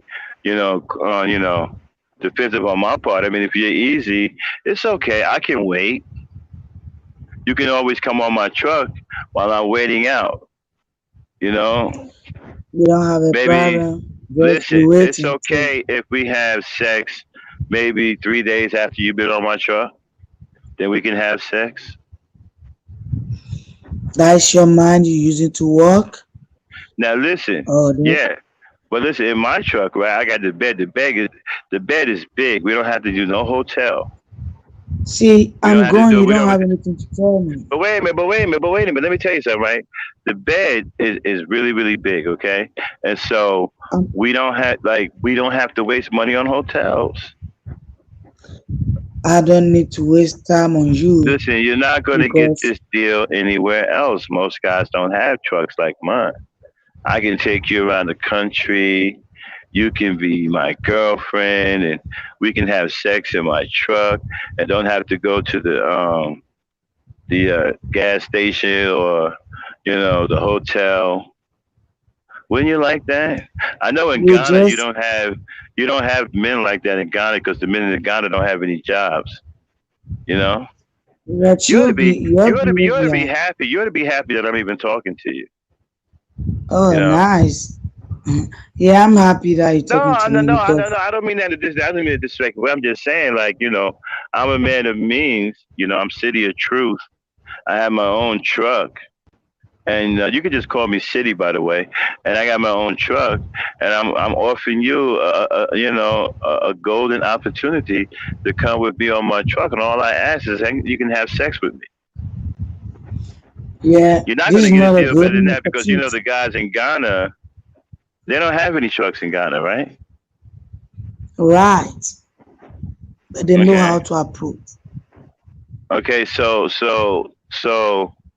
why work? Listen. So why be with a broke Dusty in Ghana when you could be with a hero like me here in America who can take care of you? All I say, listen, while you're on my truck, you can just lay around in a lap of luxury. As long as we have sex every 3 days, I'm okay. Don't you think that's a good deal? This is very bad deal. No, it's not a bad deal because listen, you're getting something out of it. Yeah, I'm You're not getting something out of it. right. But what I'm getting out of it is that he's going to pressure you because he's going to let you come into his truck because of Right. what he have given to you. But right, and so you won't be on the street, right? You're seeing. Listen, you can tell your friends back in Africa you're seeing America because I drive all over the country, right? And so you're seeing Right. America. I go to California. I go to the Midwest. I go to all of these famous cities. Don't you want to see these famous cities like New York, Memphis, Tennessee? I can show you all of that. You just be in my truck, and then we can have sex every 3 days, and we can have fun. Yeah, look at what you're saying. You're talking about sex, sex, sex. Of You're not talking course, about anything which is but you're African. African women love so to if have I'm sex. I read. African, I looked it up. I so looked if it up. I looked it up. African okay, women love good, to have sex. good. But African if women love I'm to have sex. African, that tells you If you don't want to have sex, you're not a real African woman. Are you saying you're a fake African woman because you don't want to have sex? you don't know what you're saying. I'm telling you. I looked it up. I read about it. African women love to have sex. So if you're telling me now because you don't want to come with me on my truck and I'm City of Truth, then you're a fake African woman because you don't want to have sex. So Right. you're a fake Yeah, African woman. I'm not fake. I'm telling you because you are the fake You are black fake. American man You are who don't know fake. how to approach. Oh, You are a now you're B. You are a getting it to B. me. You are a B. You're a fake B. You're wasting my time. You're a fake B. You're Oh, a fake good. African B. Don't worry. You don't know Okay? what you're saying. No, I know that you're a whore, because I looked up Africans, African women's are whores and whatnot. I'm telling you, listen, you don't have to be a whore. You can come on my truck and be my personal whore for me.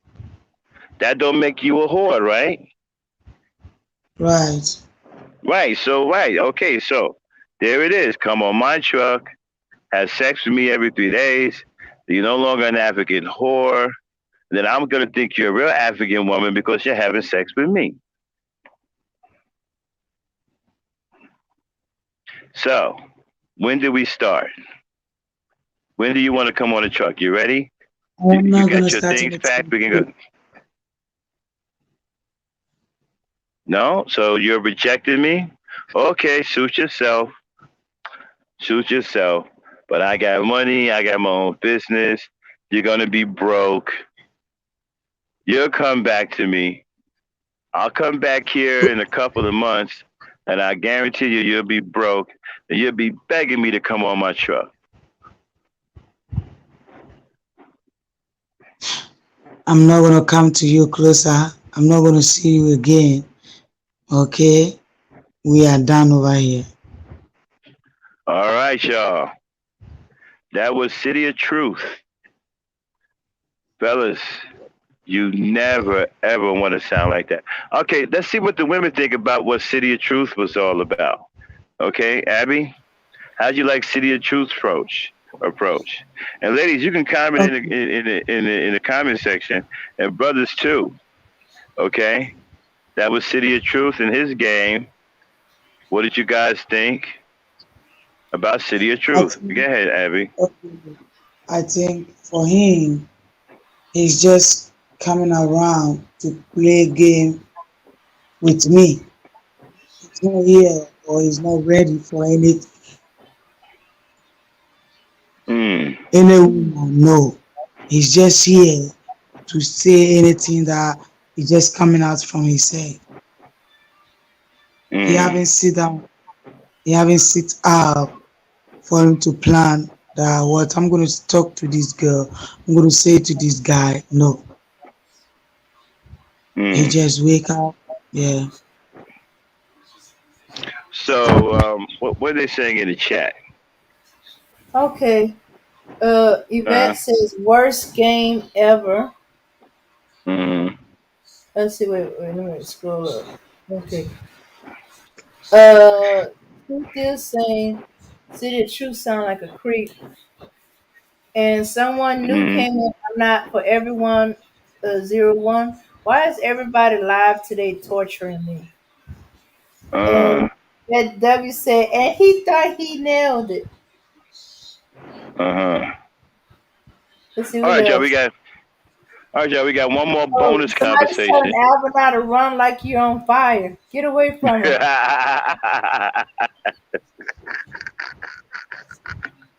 Oh, okay. Yvette said, Alvin, go get your brother.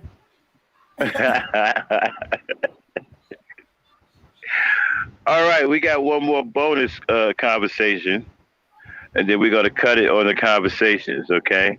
So, City of Truth is somebody you definitely don't want to sound like.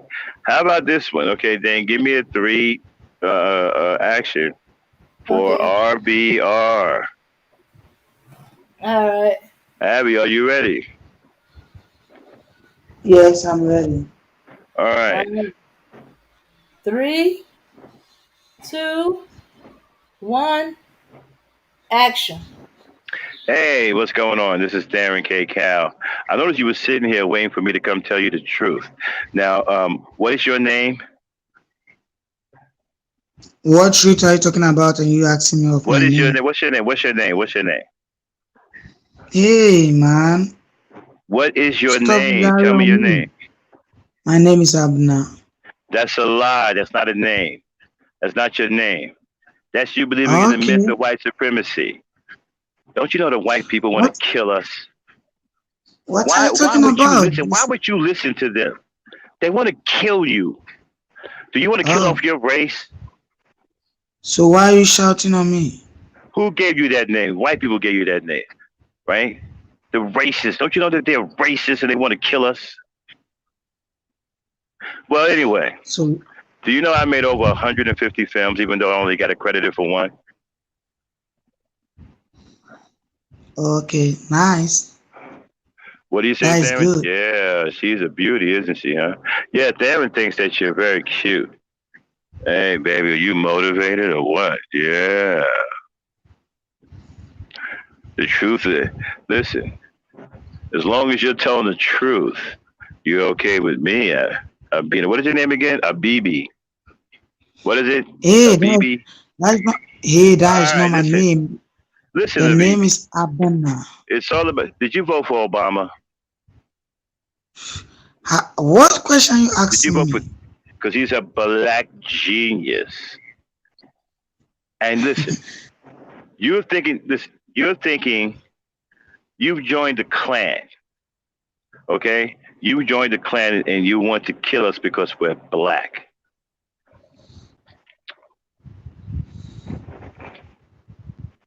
Do you have a misery gene? What I say? When was You the last time see, you was happy? 12 hours ago? See, let me I tell you something. hate, This is what it is, okay? I hate See, I talking tell to the such a truth. man like I you. tell the truth. What you're saying right now is a lie. I tell the truth, okay? When I approached you, I asked you your name and you lied. I said, what is your name? You said it was Habibi and you lied. That is what the racists want you to do. I did That's not because say you Habibi. believe what these white people are telling you. Stop shouting on me. Hey, Stop acting like a bee then. I tell the truth. oh, then I have to go away from No, this no, no. man's face. Why? Why? Because the white people tell you to run away from me? You're running because I'm black, right? So you won't listen to me because I'm black. But you want No, to go over there to the because white people who are lying to you. no, because you're not talking right way You don't what want I to go want. out You're on not a talking date like with a me man. because I'm black. You're talking like a Tell the boy. truth. You hate me because Yeah. I'm black. No, because you're talking like a boy. You don't talk like a Are man. you saying that Obama can't go out on a date? How dare you? You ought to be ashamed of Oh, yourself. Thinking Obama can't go out on a date. Stop listening to these racists. They're trying to kill us. You ought to be ashamed of yourself. I'm on the side of truth. You're on the side of lies. Now,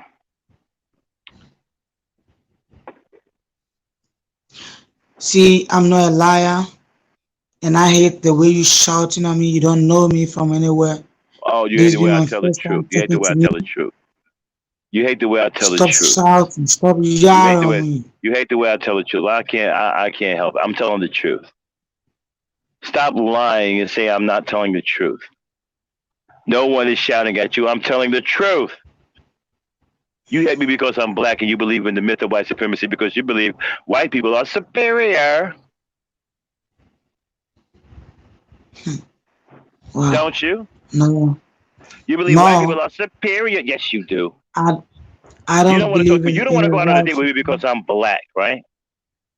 And you hate Obama and you voted for Bernie Sanders and that Trump nut. I'm not surprised you don't want to go out with anybody black because you want to kill off the black race. Shame on No, you. it's you that you don't know how to talk to black women, so you can be around Oh, black the women. hell with black women. I tell black women the truth. You go over there with that Maxwell Black, he's lying to black women. I tell black women the truth. And what's the truth? That you hate me because I'm black.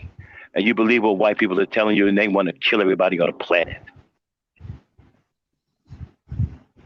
You ought to be ashamed of Yeah. yourself. Okay. I'm not going to even talk to you again. I'm not even going to respond to Why? You you. don't want to talk I'm to me because just I'm Obama? walking away You don't want to talk like because you don't want to talk to Obama? you're You don't want to talk to yelling. Obama? You're You don't want talking to like talk to a Obama? boy. Shut up! Talk like a You man. don't want to talk to Obama. When I start talking Shut up. to, Where's my mute button? Why's my mute button not working? oh Shut up. man, I shouldn't talk. The hell's wrong with you? You don't want to talk to Obama. You don't like Obama because he's black? Yes. You keep listening to white people. He's They black trying like to he's from kill us. Kenya.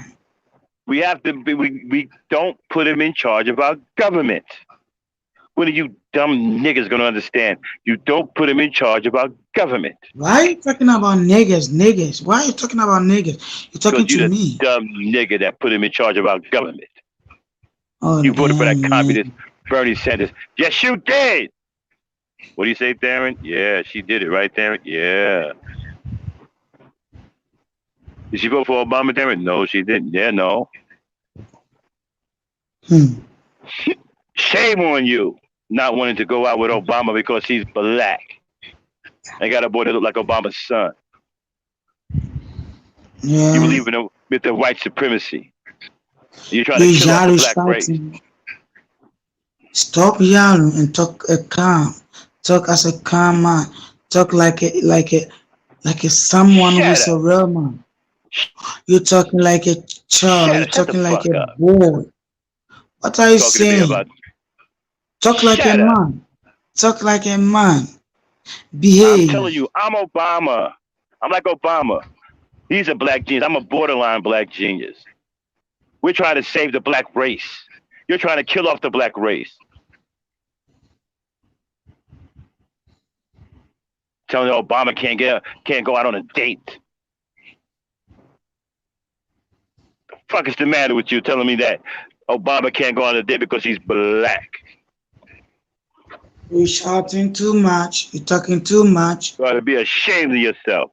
Listen to these white racists. They're racist.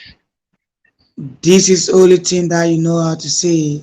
Shouting, yarn, casting on a woman. That's all you know how to do. You don't know how to talk to a woman. I tell the truth. That is not the truth. I tell That is the not the truth. truth. That is not the truth. Shut up! That's your Shut up, I'm gonna behavior. Shut up before I kick you off. Everybody knows Shut up you. before I kick Everybody you knows off. you. Everybody knows you. You can kick me off. Everybody knows you. I'm gonna kick you off. That is what we've been Shut doing up. to women. That is what we've been doing to black women. You don't respect them.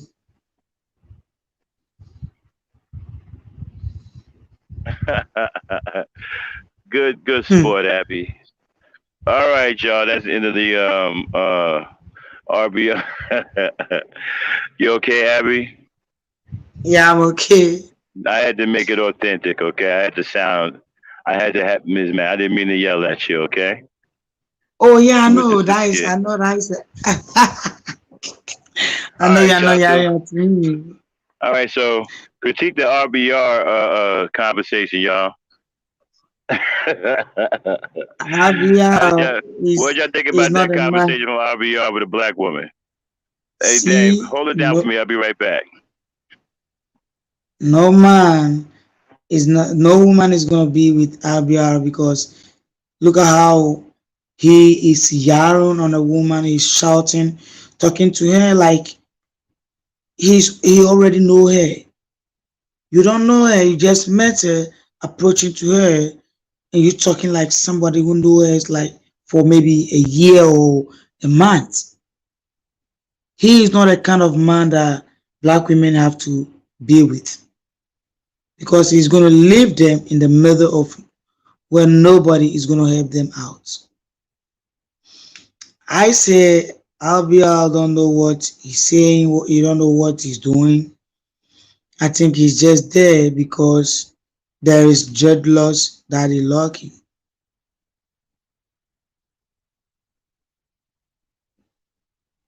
Okay, so that's what I think about. RBR don't know how to talk to women.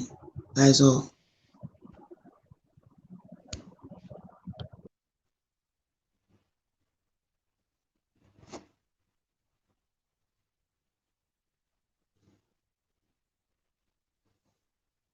Yeah, nobody want to fight. No woman want to fight to a man. Every woman knows right. So when you're going to approach her, you have to make sure you approach her in a manner way and humble. Because if you approach her harshly, she also going to approach you harshly.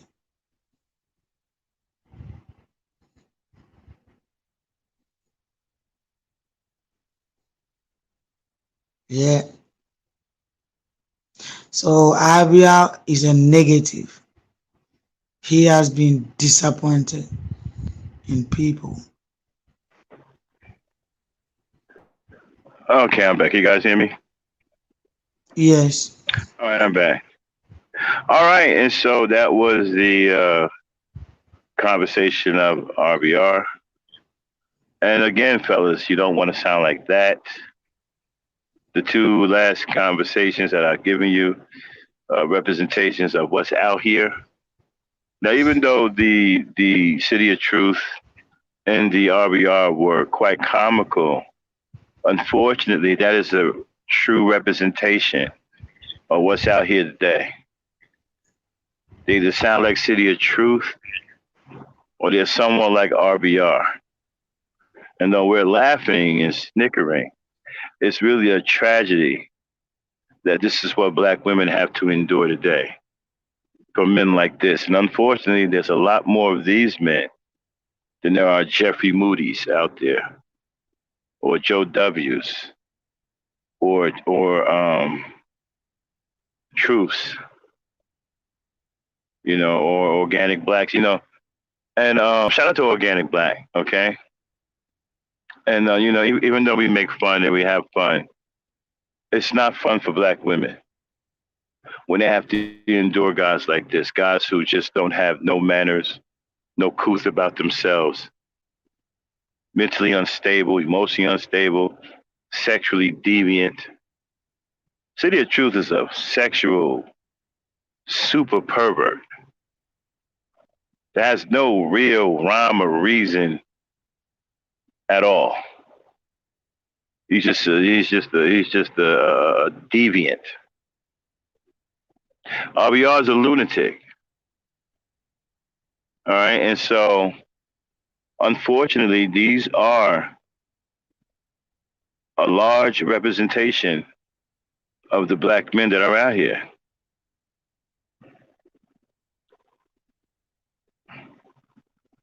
Although we make fun and we sit up here and we say, wow, it's really not a skit when you look at it in the grand scheme of things. It's a skit on here on GentCulture because we're using it as a teaching moment. But unfortunately, guys like RBR are real and guys like City of Truth are real. And that number is saturated on social media and throughout the black community. And this is what black women have to endure. So, young black brothers who are listening, who are trying to get real game. First of all, life isn't a game. Let's start growing up. Let's start getting that word out of your mind when it comes to dealing with women. It's not a game. A person's life is just something for you to play with. So when you're dealing with a woman, get that word game out of your mind. When you're talking to her, it's not game. It's called a conversation. A conversation to incur interest in you and to find out things about her. It's not a goddamn game.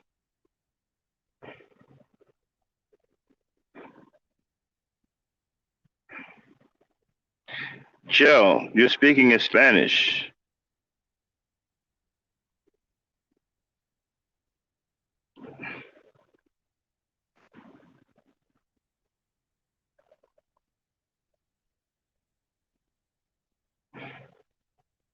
Joe, do you know that you're speaking in Spanish?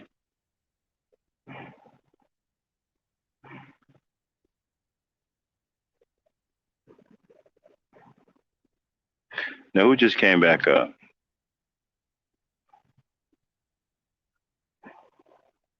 Okay, Abby.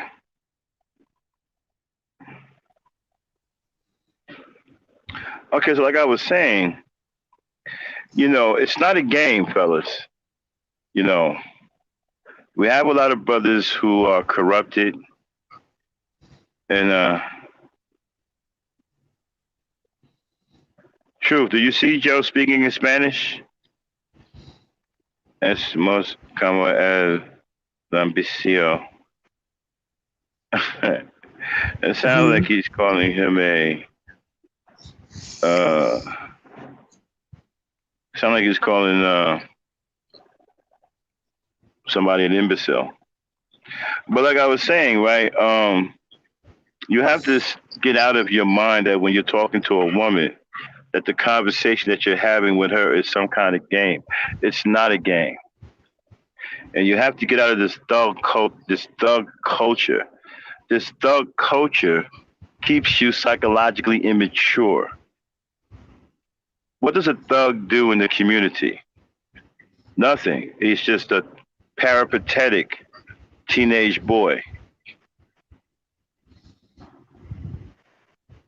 who lives a peripatetic life throughout communities. He wanders from one community to another. That's all a thug is. And he gets into trouble. Has no responsibilities. So you have to understand that engaging in thug and pimp and gang culture, it hampers your maturity level. It keeps your behavior on par with a juvenile. Before you know it, you're 40 years old, dressing like an overgrown kid, and still talking like you're in high school. That's the way Red Supreme is. Red Supreme doesn't sound like an adult male. He sounds like an overgrown teenager that's still in high school.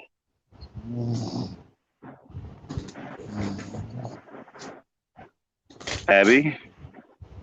Baz. What are you doing? I'm Because you're making a lot of noise. Okay, go on mute. Okay, and that's what we need to understand about the behavior of what we're doing today as black men. You have to be very interested in changing your behavior and growing up. Grow out of thug culture. You're too old to be walking around here dressing like a gangbanger at 40 years old with a juvenile mentality. That's part of the problem. You guys don't want to grow up. And when you don't grow up, you stay in this juvenile gangbang mentality. All you do is act like teenage boys and get on social media and argue and fight back and forth with girls. Okay? You got to stop that. You got to get that word game out of your mind when it comes down to dealing with a female. It's not a game. Her life isn't a game. The conversation that you're having with her isn't a game. And stop it with with this overgrown big t-shirts. Stop dressing like a damn gangbanger when you're 30 and 35 and 40 years old. Cut it out.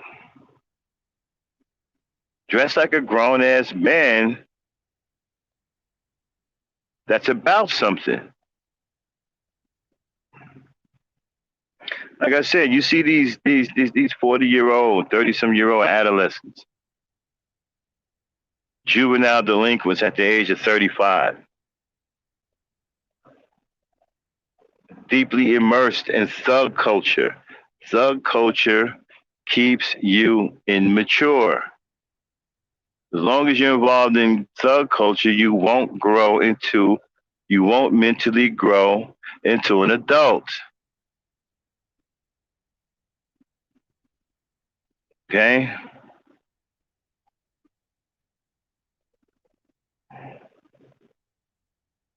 So leave that culture behind. Leave that street pimp gang culture behind and learn to mentally develop yourself into an adult human being and start taking life seriously.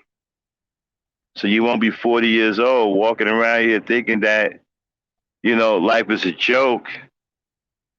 And all you have to do is fight back and forth with some women and don't have no responsibilities. And everything is cool as long as you're getting cash apps. That's not the way this thing works. At some point, you have to grow up mentally and become a real grown ass man. So stop engaging in this thug culture, this pimp culture, and allow your mentality to develop to the adult level so people will take you seriously. And with that being said, shout out to the chat. I'm going to drop the link here for a few minutes before I get out of here. Dame. I think she may be asleep. Hold on. Dame. Oh, she done fell asleep. Abby, can you know how to drop the link? Hey. Dame, drop the link real quick. Okay. All right, I'm going to drop the link real quick. Anybody want to come up, chit chat for about 10, 20 minutes? Then we're going to shut it down. All right, I'm at the end of the GentCulture rant. Hopefully, I've taught you brothers something. Hope you listening. I hope you enjoyed the skits. But understand something. Those skits wasn't just to make you laugh.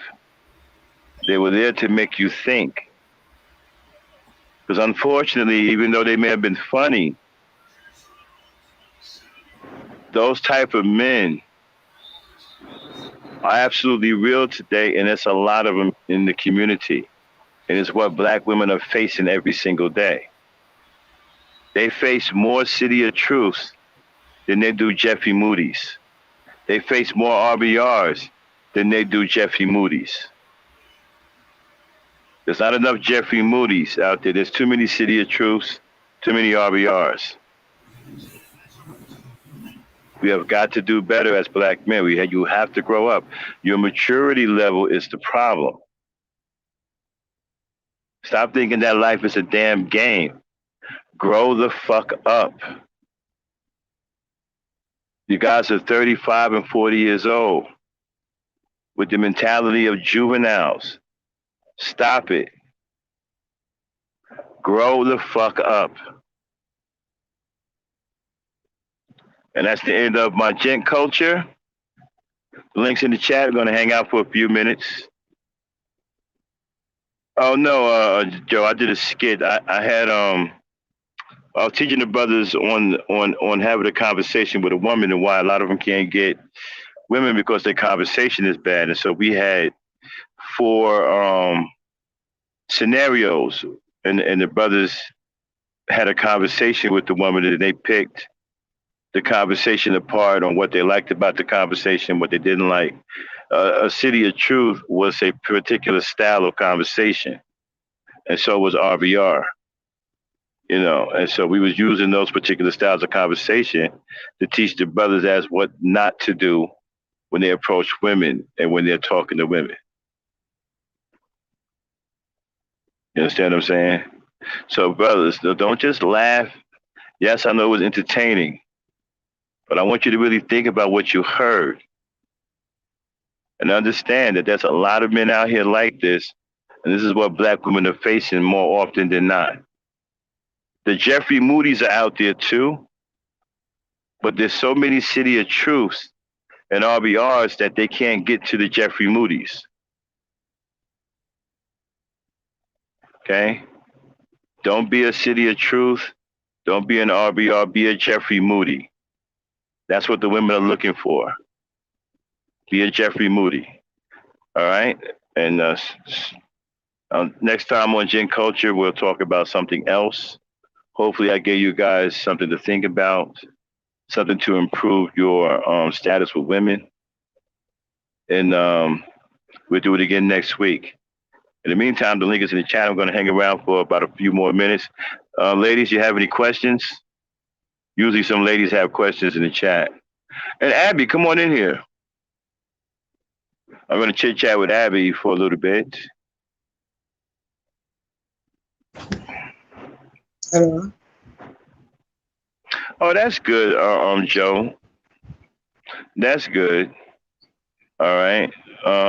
He can make it his content if you want, but everybody knows what the original content is.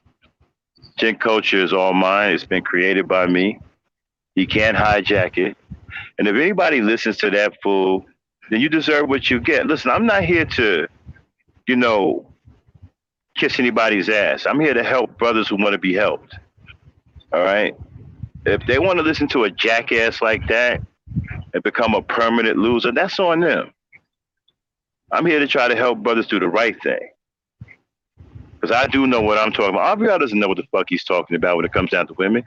He doesn't even understand female nature. What dumbass walks around here talking about a black woman has a misery gene? If that's what you want to listen to, that's on you. Don't come over here talking about, oh, well, you know, I can't get no women. All right, well, go back over and listen to dumbasses like that and see if you're going to get any women. Because you won't. So I'm not worried about that. I'm just worried about the brothers who are interested. And there are those who are interested. They got my email. They send me emails and tell me what they've learned from my GentCulture. One of these days, I'm going to show y'all some of the emails I got of some of the brothers who take my GentCulture very seriously and are improving their situations with women. And they're learning the feminine and they're learning feminine nature. See, that's the thing that I really want them to understand. Understand feminine nature. Don't worry about, you know, right now getting a woman. Learn and understand who they are and what they do and why they do what they do. Get a mastery of that first. And then having a girlfriend is easy at that point. Okay? But yeah, thanks dear man, Islander. Yeah, I exposed what his channel really makes. The channel don't make shit. He over there talking about it. He made $5 million and all that shit, and his channel don't make shit. We exposed that today. His channel doesn't make a goddamn. He's broke. His channel makes nothing. It brings in nothing, and they don't have any advertisement on this channel because his content is deemed hate speech and is not advertiser friendly. He don't make shit. He's an absolute liar. And if anybody want to see that again, just let me know sometime on another show. I can always put that up for you. I showed y'all the numbers in real time. This channel makes no fucking money at all. It's an absolute liar. Okay? Channel doesn't make shit. And so, yeah, and, you know, and I'm helping some of the young brothers. I still got my boy Truth here. He's taking notes. You know what I'm saying? So I look at the young brothers that I'm affecting because I'm an old dude, you know, so I want to teach. You know, and I do have some good teachings. And I'm trying to teach you brothers the right way.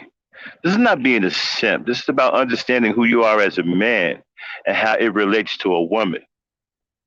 All of this disparaging talk and calling women out of their name and all this red pill shit, it's not going to get you anywhere with women.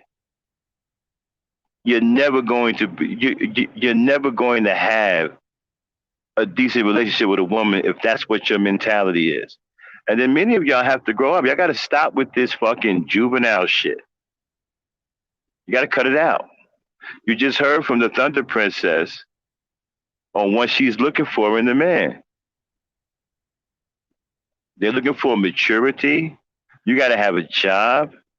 They watch the way you dress. I keep trying to tell you, women pay attention to the way you dress. Why?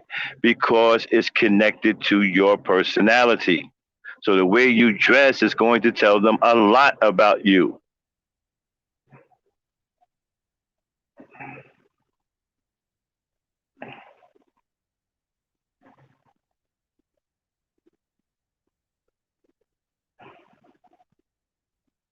Okay, we have a new guest here. Let me see here. Abby, are you here? Yes, I'm here. Okay, we have on the panel with us. I'm not for everyone. How you doing? I'm not for everyone. Hi, Max. How are you? Hi, I'm fine. not for everyone. Welcome Hi, to Abby. GentCulture. Mm-hmm. I like the name. Well, thank you. We're trying to build a gentleman culture to try to help our brothers out, to try to help our sisters out. Oh, that's cool. I came in at the tail end of this, so I heard the last two. Yeah, that was really creepy. Oh yeah, the scenarios I did with the conversations of the two. It's what's sad about that is that even though that was a skit and we laughed about it, that's actually real. There's more of those guys out here than anything else, and that's what black women have to endure. They come in contact with guys like that more than anything else, especially the ones who are the city of truth. There's just too many of them out here. So what's on your mind? What brings you up here tonight? Oh no, I just heard the conversation and I just really wanted to give a little bit of support. Sure, I appreciate it. Thank you. Oh, you're welcome. I was brought over here by the verbal assassin, so yeah. Oh, okay, verbal. Mm-hmm. Oh, yeah, that's my people's right there. Mm-hmm. Yeah, man, that's my baby right there, verbal. She used to be, yeah, man, we go way back. You know, that's sweetheart, man. A lot of people don't like her, but I love her. That's my Yeah, people's. I do too. She's Uh, one of a kind. hmm Yeah, she comes over here every now and then, hangs out with us, kick it, cause she used to be she started with me when we had ladies' night. She was the one that actually I created ladies' night for. Okay, we got two Albinas. Abby, what's wrong with your hold on one second.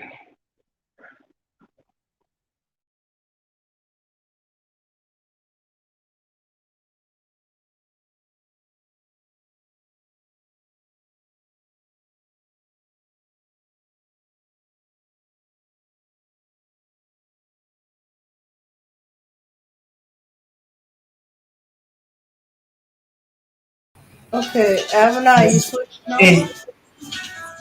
yeah, Mm-hmm, mm-hmm. okay. Uh, um, yeah. Uh,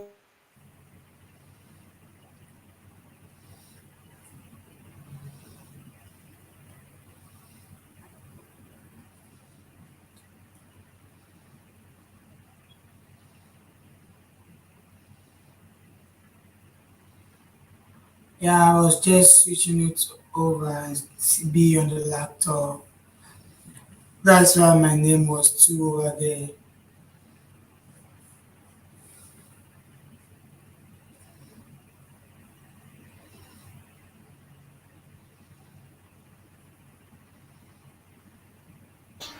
oh yeah, I'm not for everyone. I wish you could have seen the earlier skit so you can see the comparison and not the craziness and the madness. Oh, But there was some on the other side? Oh, okay. okay, there was like another scenario where a more gentlemanly man came up and had a conversation with Abner. Hmm. Yeah. So okay, the last two that you saw, have you been running into that a lot, or have you been running into more gentlemanly like men, or is uh um a little bit of each? I've heard stories of the ones that sound like City of Truth. Knock on wood. I've never experienced that myself personally. I really do steer kind of clear of the male gender because they're just a little odd to me. So, Hmm. Oh, okay. Yeah. So he was kind of doing a double, what I call a double lesson. He was he was presenting uh, what not to come approach women like, or examples of what the women are dealing with day to day, um, or what they running across to, and guys, do not do this, do not come across that, don't don't approach women like this, you know. Yeah, and he gives some scenarios, and you get to see how wild and crazy it is, or as some of the women testified in the chat, yes, they're running to that that type of dude, or they know some dude that talks like that, or mhm, or seeing them approach women like that. Yeah.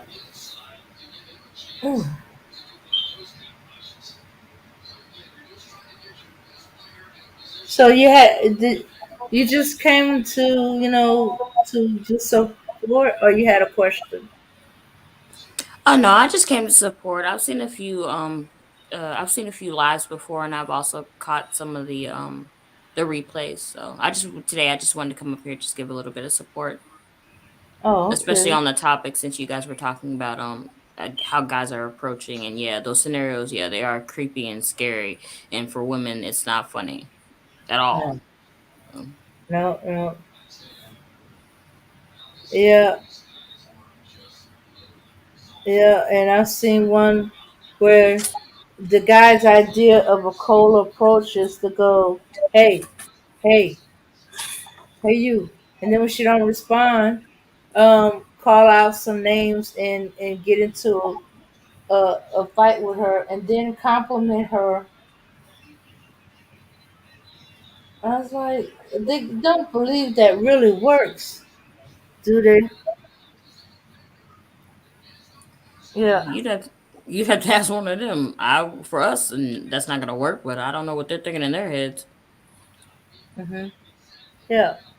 Yeah, they'd be like, "Well, I don't know her name, but yeah." And then you gotta, how are you catching her? You catching her when she's look like she's on the run and she's on the phone. She's not going to hear you. Not to mention a stranger going, "Hey, hey, you." That is not always going to get a response. You gotta catch her when she's not in motion. And insulting her or making her angry is not a way to start a conversation with her. It's like they believe that because she's giving them their attention, even though it's negative, that's a good thing. Or some twisted idea that she wants a bad boy, and it can.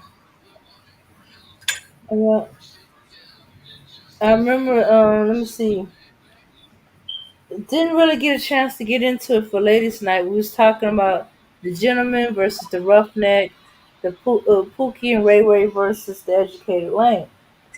And I was like, well, I met a lot of gentlemen, roughneck guys. They rough, but they knew how to respond when they're in the presence of a lady. They watch their language. They open doors. They gentlemen. So as a little confusing, why the separating the gentleman from the roughneck? Hmm. Yeah, yeah. Hmm. But I I don't guess. know. That's a good question. Again, that's a question you'd have to ask them because we really don't do that separation stuff. To me, they all the same. Hmm. Hmm.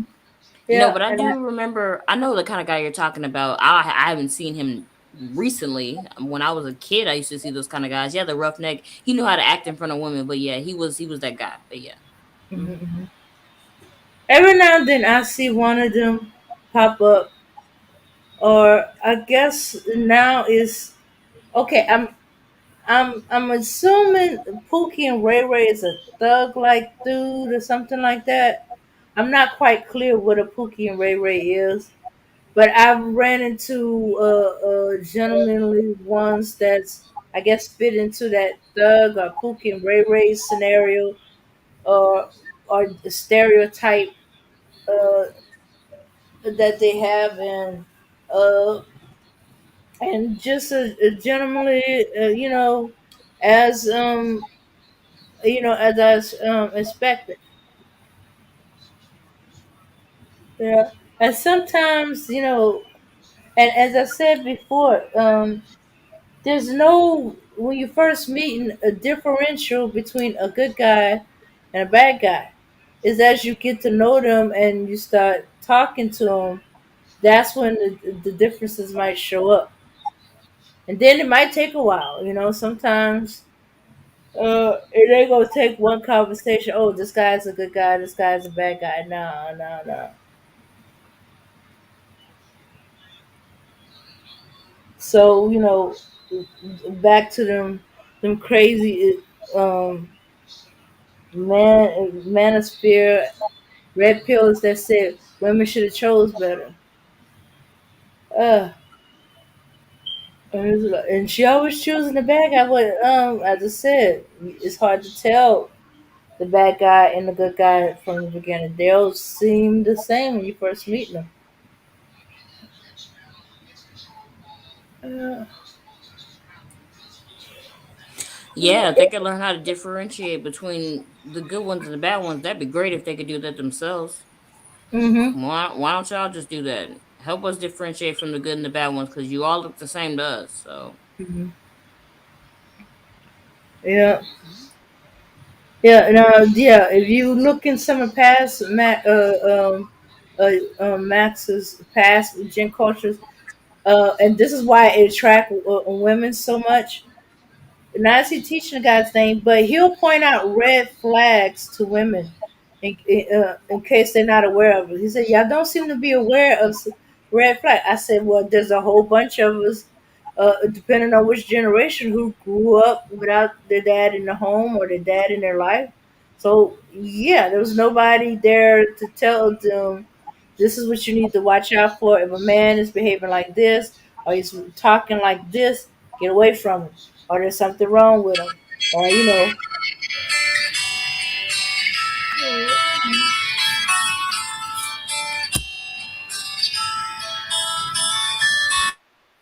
okay, yeah, yeah. So yeah, he'll point out flags or he'll tell you stuff like stop uh uh let's see, coddling men or helping them out.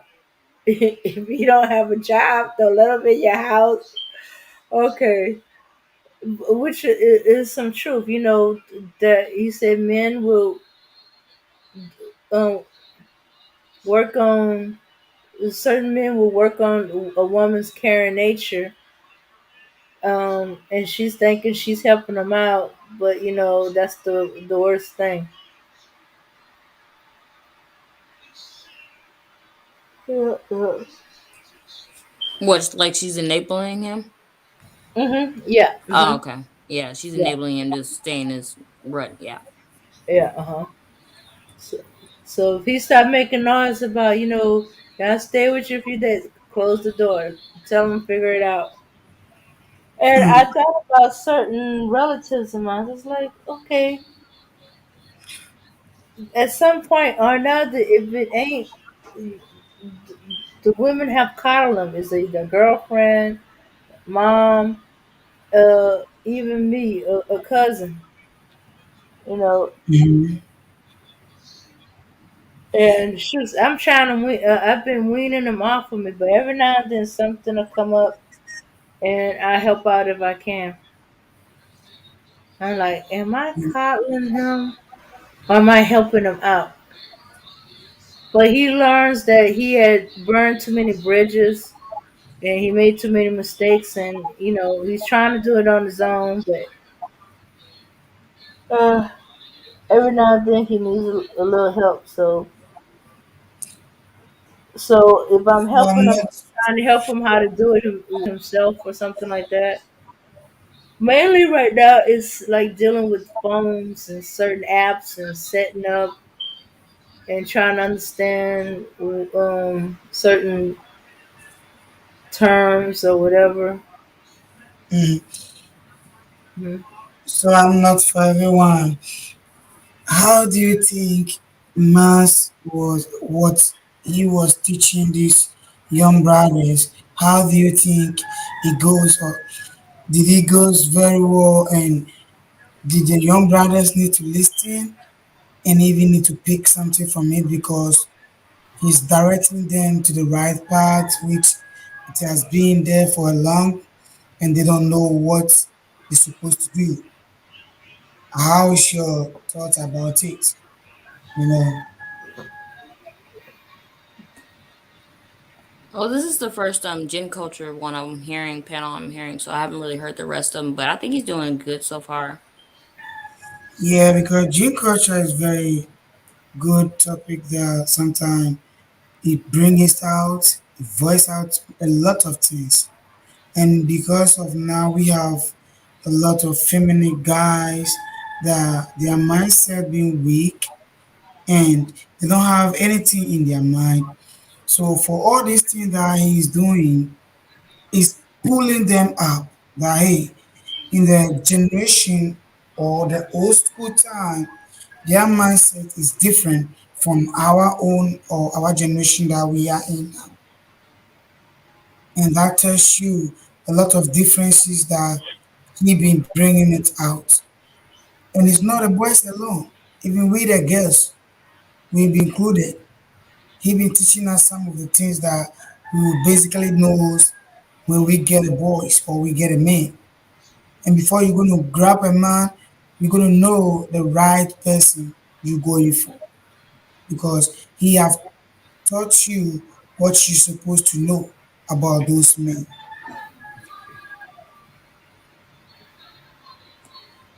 Oh yeah, absolutely. Okay. One of the ladies in the chat wanted to know, did you hear about the fresh and fit situation with the dark skinned women on the panel? If so, what's your take on it? If I go to one more panel, someone gives these two another name. Well, People they keep making up actually names for them. she said fruity and funky, but I know what she meant. I know people keep making up names for them. I'm like, if y'all don't stop. Uh, before I get to that one, Abby, were you talking about Max or were you talking about like fathers in general? I just want to make sure. I'm talking about, okay, we cannot say father in general because it's not all fathers who are doing what mass is doing. You understand? We Oh cannot yeah, say, yeah, yeah. If you were yeah, talking so about Max, we are absolutely, yeah, talking he's about doing a good. mass. Yeah, Yeah, he's. actually, for now, we are talking about mass because that Yeah. he's the one pulling out information from us to know. Yeah, he's doing a good job so far. Yeah, yeah. This just I just came here to support honestly because like I just hear what you guys are talking about. Especially, I've been actually kind of every time I see a live, it's about the debate. So I'm watching the debates most of the time. This is the first time I've seen this kind of live, and I just wanted to give some support because like yeah, there should be some more support over here because you guys are doing some really good stuff, and I just really never found you guys. So, but Right. yeah, but he's doing good so far, really, really good. And I love the way you guys talk over here. I'm like, yes, every time I'm hearing them, I'm like, where are these kind of men? I'm like, yes, finally somebody who's talking some sense. But to Yvette's question, about that panel, I didn't see much of it, but I just want to make sure the gist of it was the Asian doll. She said that the guy was mean and he kind of went off on her, and it was like at the very end they started making like some racial slurs. Is that correct? Mm. Yeah. Okay. Yeah, Well, that. wait. I think he made some racial slurs in the whole video. We just showed that very short one, but there's like a 2 hour video in there that he's doing. Uh but yeah, but him going off on Asian dog and the other woman that she was talking to. I didn't specifically hear any racial slurs in that moment, but um,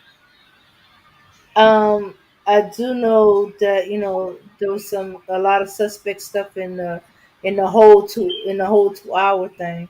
they have some twisted ideas about women and some questions that that they want to lead you in a certain direction, but not all women gonna bite to go in that direction. You know. Right. Yeah. Mm. Oh, well, what I saw of it, I thought it was disgusting. I don't really care for those two. There's a lot of people on YouTube I don't particularly care for, so I don't ever watch them or see anything of their stuff, and I don't care to. It's just it seems extremely toxic, and I'm really into energies, and it's just the minute I see their faces, I'm like, I'm turning off my screen because I'm like, I don't even want to look at y'all. Yeah. Yeah. I only discovered them too because I was watching another a group of commentators, and uh, these guys comment on everything from videos to news to whatever, and they had did a live with them or some kind of interview with them, and next thing you know, stuff were popping off. They exposed some stuff about them, and they got mad and said too much, and then Mm-hmm. challenged to a fight, and then back off from the fight. I was like, okay. And then it just like took off like wildfire. I was like, okay, what's up with these dudes? Every time I turn around in that sector, I'm seeing all kind of stuff. I'm sorry. Let's see. When you've been tired, that's why you're yawning.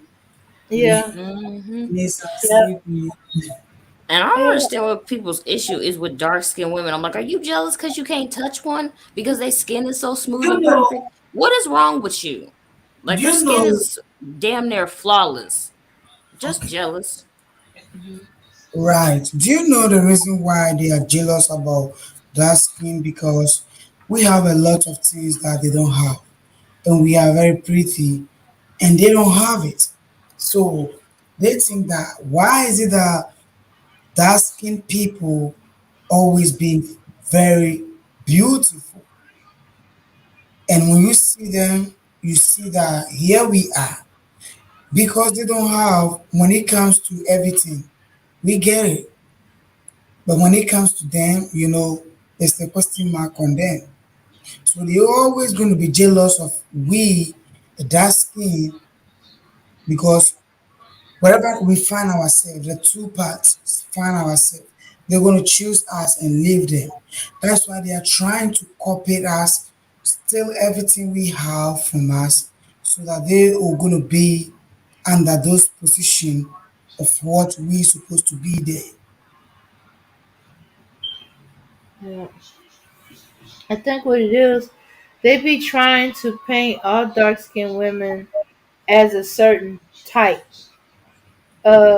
Usually I get the feeling when they talk about she's ratchet, she's ghetto, she's masculine, she's she has attitude, that they are deliberately targeting, dark skinned women. And I don't get it, especially when it's coming from those that are equally as dark, if not darker. But I do know there are some black folks that think dark skin is ugly, or that they ugly because they got dark skin, Well, and they need that's to go to an eye doctor and get their eyes checked. mhm. Well. Look, okay, let's say Fresh and Fit. Okay, we know Fresh is the dark skinned dude. And you'd be surprised how many people be making fun of him, and they'll go to the color of his skin, you know, or they go to his features. There's a reason to make fun of him, but his features and his skin tone, that ain't it. Yeah, yeah. But for some reason, when people who are dark skinned and they think they're ugly, they think it has something to do with the dark skin. But if you think about a lot of the hateful terms that we use as a people. Are we attacking? I even heard the phrase growing up. Parents that's so mad they say, "I will beat the black off of you." Like one that it could come off, but it would. I guess it would show how severe the beating is depending on your complexion. I've I had what I thought wasn't a colorist aunt get upset that my man at the time was dark skinned, darker than me, and I'm fairly dark, and she was like, "You gonna go with that?" That dark skin man, which was ironic because she married and got was married to a dark skin man, but in her mind is that old adage: light go to dark, dark go to light, and that two dark skinned people shouldn't mix, get involved, you know. And she surprised herself. She was surprised that came out of her until that situation with me dating. She thought she was better than that, and she said it's surprising how ingrained that colorism in you. Even when you rejecting it, you take it in. Ugh. Hmm. Yeah.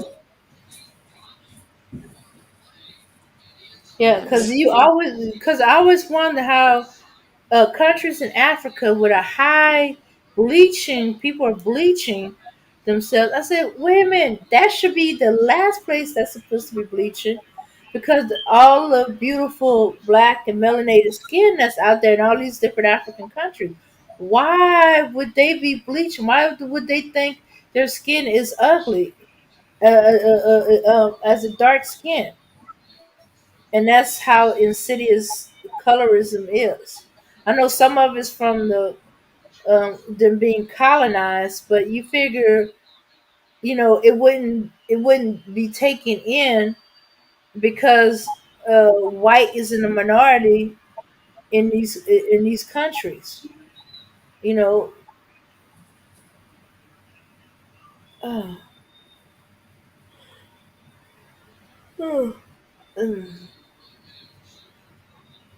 so we probably have hidden perceptions and biases and stuff like that. But yeah, you know, if you're using colorist terms, yes, you're right. You're playing right into it. Now I didn't know about the Knight Rider term. I kept forgetting the historical text of the Knight Rider because it didn't make sense to me how it pertained in this context. And the only other thing was the TV show with the talking car. I was like, I don't get it. That was a term I wasn't familiar with. Yeah, that first one I understood it and made my jaw drop. I was like, well, that's disgusting. Okay, all right, y'all. But this is a topic we're gonna have to bring up another time, another show. It's time for us to go. Uh, um, thank y'all for all coming. I hope y'all not only enjoyed the show, but y'all learn from it. Is y'all supposed to learn from it and think about some things. All Yeah. right. Thank you for Um, coming up. Not for everyone. Hope to see you around for other shows.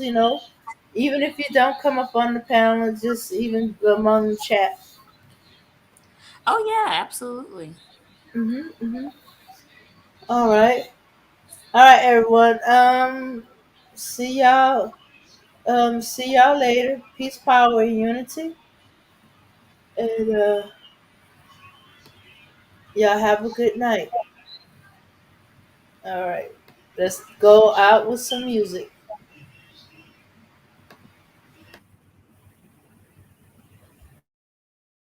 Not gonna come on the platform.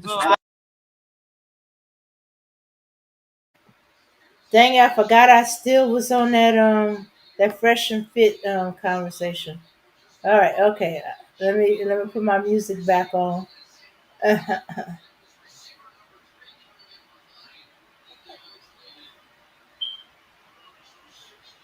Okay.